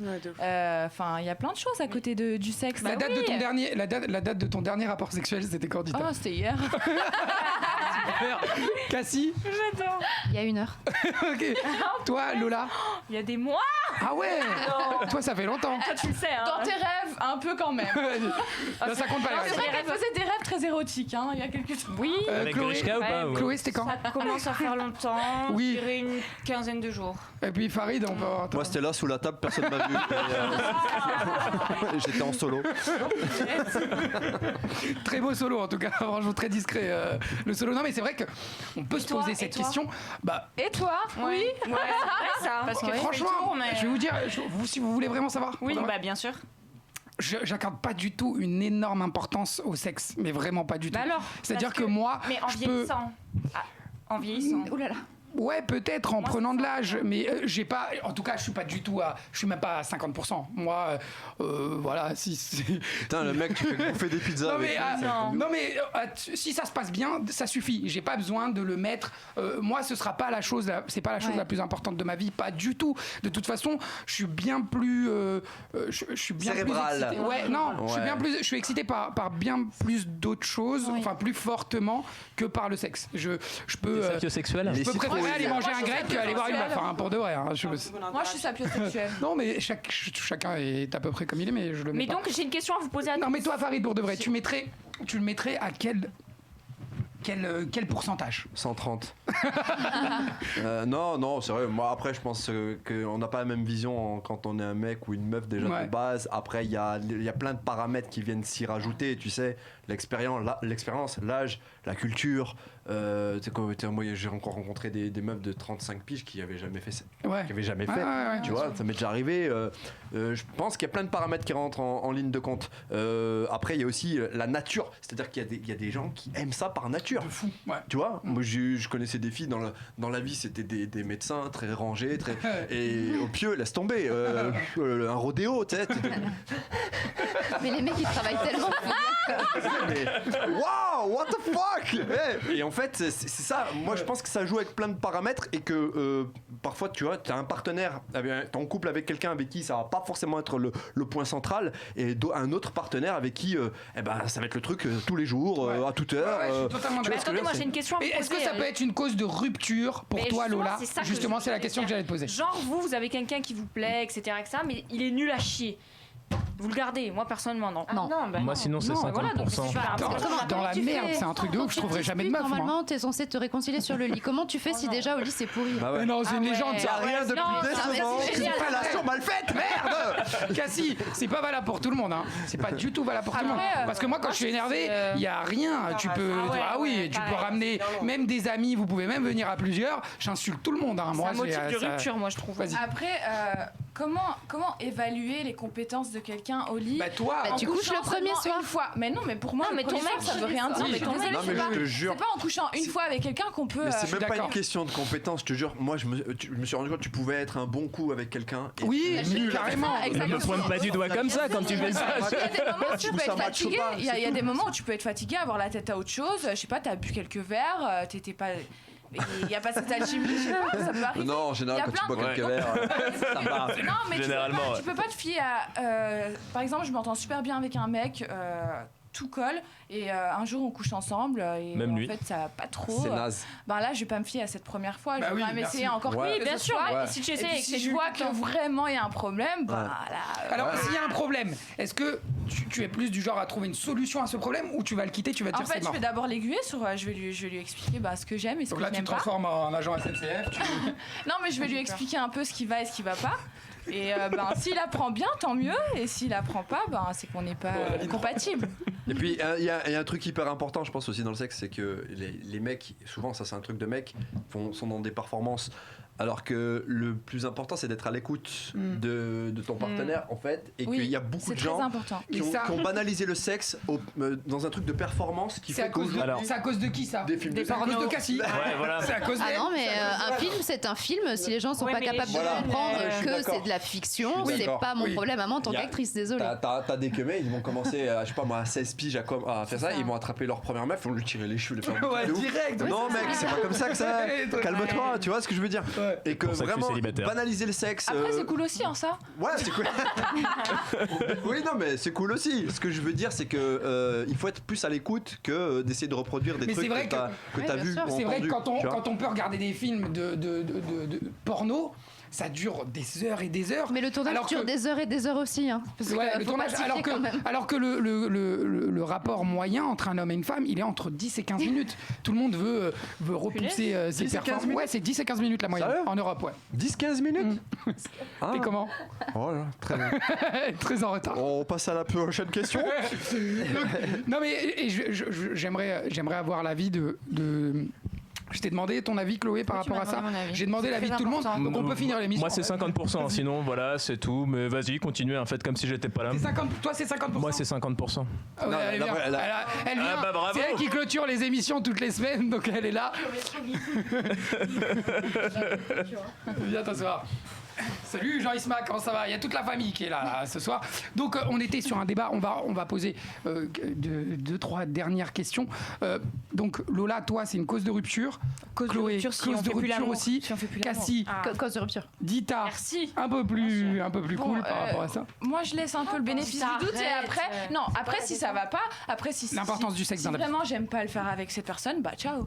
Donc c'est cause de rupture. Mais je laisse le bénéfice du doute. Alix, je vais te poser la question. Alors dis-moi, toi, quel pourcentage, quel degré tu donneras à l'importance du sexe dans ton couple, par exemple? Je pense que le sexe est très important, mais pour avoir été en relation un bon moment, des fois quand tu vas pas bien dans ta vie et que ton couple ça va pas, et des fois tu baisses pas. Voilà, c'est vrai. Clairement, en fait, il y a une période. On dirait Madame Irma Dusgeg, tu vois, genre elle est arrivée et elle sait tout sur. Parfois tu baisses pas. C'est vrai. En fait, quand tu t'installes dans une routine de couple, t'as un moment où la sexualité elle est différente parce que forcément, t'as une routine qui s'installe. Même toi, Chloé, t'as été plus d'un an en relation. Tu sais que au début c'est tout feu, tout flamme. Je fais l'amour sur le canapé, je fais l'amour dans la cuisine, et je m'inquiétais. Et après, t'as du mal à te faire bander. C'est vrai. Non mais c'est vrai. Tout ce qui bouge. Voilà, c'est comme ça. Et après, le mec qui dit moi j'aime pas ça, il va regarder des filles qu'il aime pas à la base. Donc c'est un problème de confiance en soi aussi. Non, nous les femmes en couple, on a tendance à perdre un peu confiance en nous et je pense que ça joue pas en notre faveur, surtout sur le sexe. On en revient. T'as pas entendu en fait, elle chasse avec son copain. Moi je vais prendre des arcs et des flèches, je vais aller chasser, ça me dérange pas. Non mais est-ce que ça peut être une cause de rupture pour toi si ça se passe mal au lit avec ton copain? Moi tu me suces pas, je te suce pas, donc oui ça peut être une cause de rupture. Mais moi aussi je suis à la règle ça. Les mecs ils sont tout le temps en train de réclamer. Alors fais-moi ça. Mais c'est pas ça. Et gratuitement. Je te demande. Non, je te demande si ça se passe mal. Mais ça peut être une cause de rupture. Fais-moi à manger, c'est mieux. Ça c'est une chose qui peut se passer mal si sexuellement t'es pas accordé avec ton partenaire et que toi t'as envie de choses et que lui il est pas capable de te les apporter et ça te crée un manque quelque part, une frustration. Bien sûr ce sera une cause de rupture à un moment ou à un autre parce que toi tu vas te donner. Nous en tant que femmes on est dans le don, donc on a envie de faire plaisir, on a envie de faire des efforts, on a envie de faire des choses peut-être qui ne nous ressemblent pas forcément pour faire plaisir à notre conjoint. conjoint. Et les hommes, ils ont souvent dans l'égoïsme. Donc le problème, c'est que sexuellement, au bout d'un moment, si un jour ta meuf, elle se barre avec un mec qui est peut-être moins frais que toi, mais voilà, pose-toi les bonnes questions. Peut-être que lui s'occupe bien. Tu vois, quand je te dis que c'est toi qui devrais animer cette émission, elle arrive à la fin, elle est totalement chez elle. Dernière question par rapport à ça. Après, on va devoir. Le 69. Le 69 malheureusement, quitter. Non. Attends. On a parlé de plein de trucs à la base. Au début, c'était pas ça du tout. On a parlé plein de trucs. Ouais. J'aimerais juste vous poser, pour évaluer un petit peu aussi l'importance du sexe dans la vie, j'aimerais votre fréquence idéale. Je vous demande pas votre fréquence actuelle. La fréquence idéale, si vous êtes amoureux avec votre mari, etc. Qu'est-ce qu'elle dans la relation. Quelle serait-elle? Moi, c'est VL Alors, Media. attends, pas toi. Tu veux répondre, Lola? Dita. Alors ouais, c'est ça la question. Sur une longue durée, bon, au début, c'est vrai qu'on le fait tous les jours. Plein de fois par jour. Plusieurs fois par jour. Mais après, en fait, comment ils font? Et là, ça commence à être différent. Et après la routine, tu te lasses et il se passe plus jamais rien. Quand tu dis plusieurs fois par jour, on est à combien? Parce que ça veut tout dire et n'importe quoi. Pas plus de 2 fois. Ça dépend. Chacun son. Moi, ça m'est déjà arrivé de le faire beaucoup plus. Combien de fois? Moi, ça m'est déjà arrivé de le faire vraiment matin, midi, soir, plusieurs fois dans la nuit. Ah oui, donc au début d'une relation, oui. Est-ce qu'il t'est déjà arrivé de coucher quasiment 10 fois avec lui dans la même journée? Ouais. Ah ouais. En 24 heures, en 24 heures, oui. Mais oui. Oui. 10 fois. Pas toi? Pas du tout. Mais jamais. Mais moi je dors, je me couche tôt. Lola. Moi c'est bizarre. Ta fréquence idéale. Hein. Moi c'est tous les jours, mais même j'ai eu des longues relations, je faisais quand même tous les jours. Hein. Bon, t'as de la chance. Une fois par jour? Ouais. Une fois par jour. Donc c'est. T'es en couple 2 fois par jour. Qu'est-ce qu'elle a dit, Chloé? Moi j'étais qu'un vieillard, c'est ça en fait. C'est bizarre parce que moi je restais 2 ans pourtant avec le mec et. Si ta relation elle est passionnée, que t'as des nouveaux trucs tout le temps, tu peux avoir envie de faire des folies tous les jours. Mais si ta relation elle est un peu monotone et dans la routine, je pense que allez, 2 fois par semaine c'est acceptable. Après ça, à partir de quel moment on s'inquiète en fait? Alors attends. À partir de combien de temps on se dit merde? Attendez, Alix, s'il te plaît. Attends, Chloé, attendez 2 secondes. Je veux juste qu'on ait ce tour de table et ensuite on dira un petit peu plus loin. Chloé, combien de fois avec ton mari dans le futur? Je te parle pas de. Non, mais je vais comparer à ma relation récente. C'est que oui, au début c'était la folie et puis après c'était la merde quoi. Enfin, la merde, j'exagère, non, pardon. Mais en fait, vous voulez toutes nous raconter vos vies, alors que la question, elle est très simple. Dans l'idéal, c'est-à-dire, demain, tu es marié, tu es en couple, etc. Tu aimerais combien de fois par semaine ou par jour? En fait, j'ai un peu vieilli. Avant, je t'aurais dit peut-être une fois par jour, tu vois, ou un jour sur 2. Maintenant, à 27 ans, je me dis. Elle a vieilli, elle a 27 ans.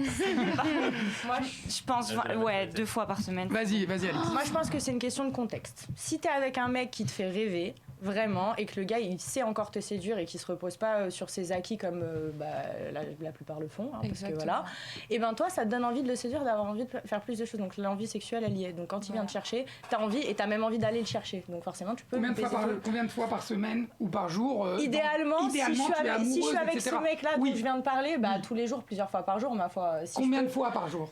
Combien de fois? Au moins 2 fois, je sais pas, le matin au réveil et le soir sous la douche avant de se coucher. C'est justement la dernière question que je voulais vous poser. Vous êtes plus du matin, du soir, du milieu de journée, toi, Dita? Alors moi, ton horaire préféré? Mon horaire préféré, c'est le soir et pendant la nuit. D'accord. À quelle heure le soir? Ouais. À quelle heure? Il est 21h40. Bon bah écoute, là on est un peu dans l'embarras parce que c'est l'heure. Non, je rigole. Cassie. Tous les jours. Tous les jours, l'heure. Est-ce que tu as une heure de prédilection? Non, mais plutôt le soir. Le goûter pendant les mini-cums. Farid, toi? Ouais, le soir, après la nuit, quoi. Quand elle veut, toi. Moi, je pense que le cadre idéal, c'est vraiment après une soirée, quoi. Ouais, oui, un peu. Ouais, parce que moi, j'avais un pote, par exemple, quand on sortait en soirée, il me disait soit je pécho, soit je me bats. C'était l'un ou l'autre. Et en fait, une bonne soirée, c'est une soirée qui finit comme ça, quoi. Ouais.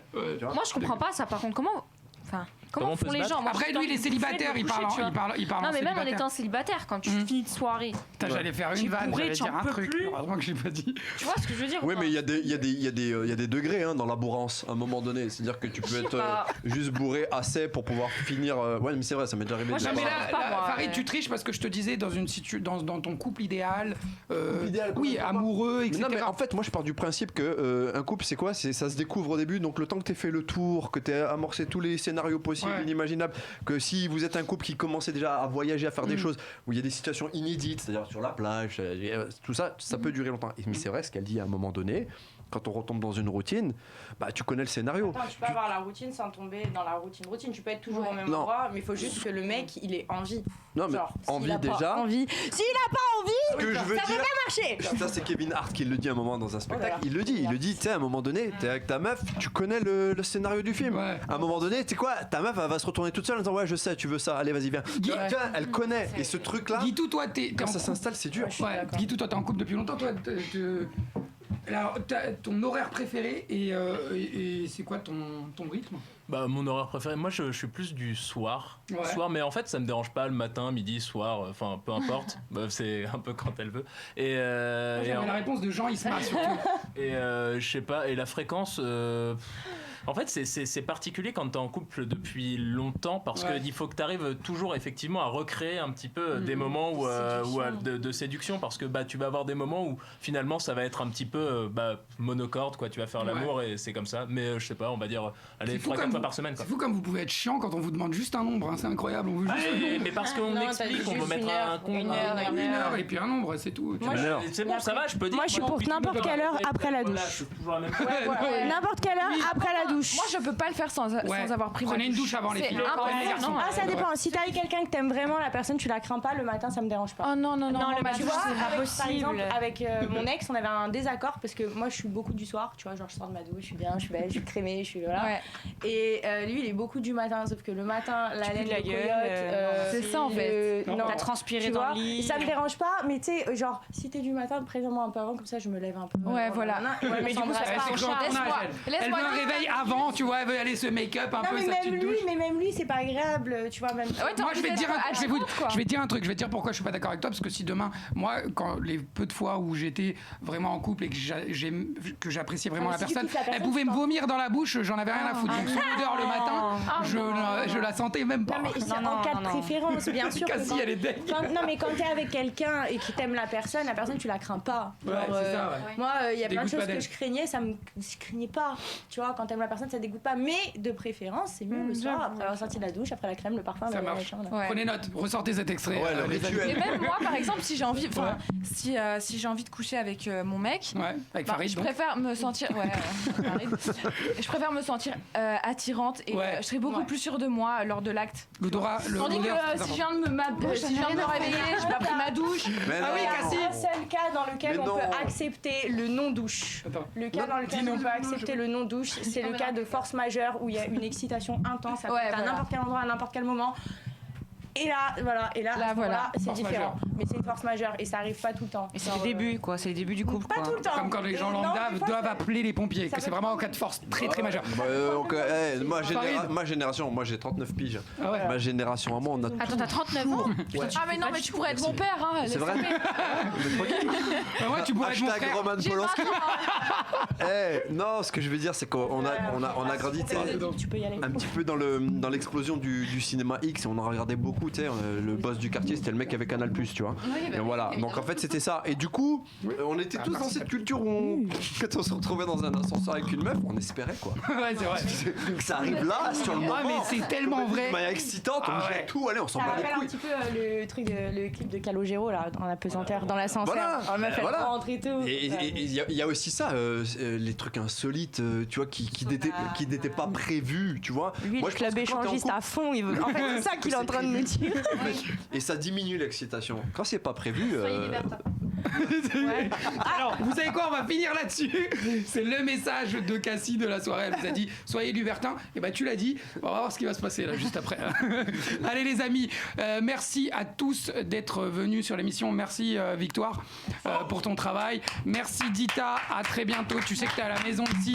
Cassie, merci beaucoup d'avoir accepté l'invitation et j'espère que tu reviendras très vite. Lola, c'est un plaisir de te retrouver. Chloé, ça me fait très plaisir de te revoir après cette petite année où on s'est pas vu. Farid, enchanté. Merci. Et c'est comme chez toi. Et comme je dis toutes les semaines, qu'est-ce que je dis, Doud? Faites pas ce que je fais ou je sais plus quoi là. Faites que ce que Camille dit, mais ne faites pas ce qu'il fait parce que Camille fait n'importe quoi de sa vie. On le sait. Et on fera un documentaire bientôt. Allez, merci les amis, à bientôt. Merci ciao. à toi. À Paris, Lyon, Marseille, Lille, Bordeaux et partout dans le monde. Écoute VL sur vl-media.fr et sur ton app. Salade tomate oignon, l'émission qui découpe l'actu. Présentée par Camille Abderrahmane.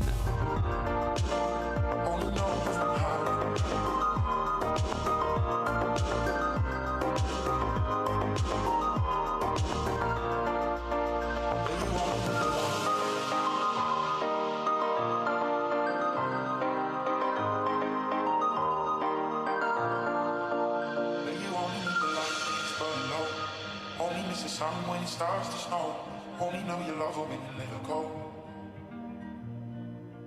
Only know you've been high when you're feeling low. Only hate the road when you're missing home. Only know you love her when you let her go. Where you only need the light when it's burning low. Only miss the sun when it starts to snow. Only know you love her when you let her go. Where you only need the light.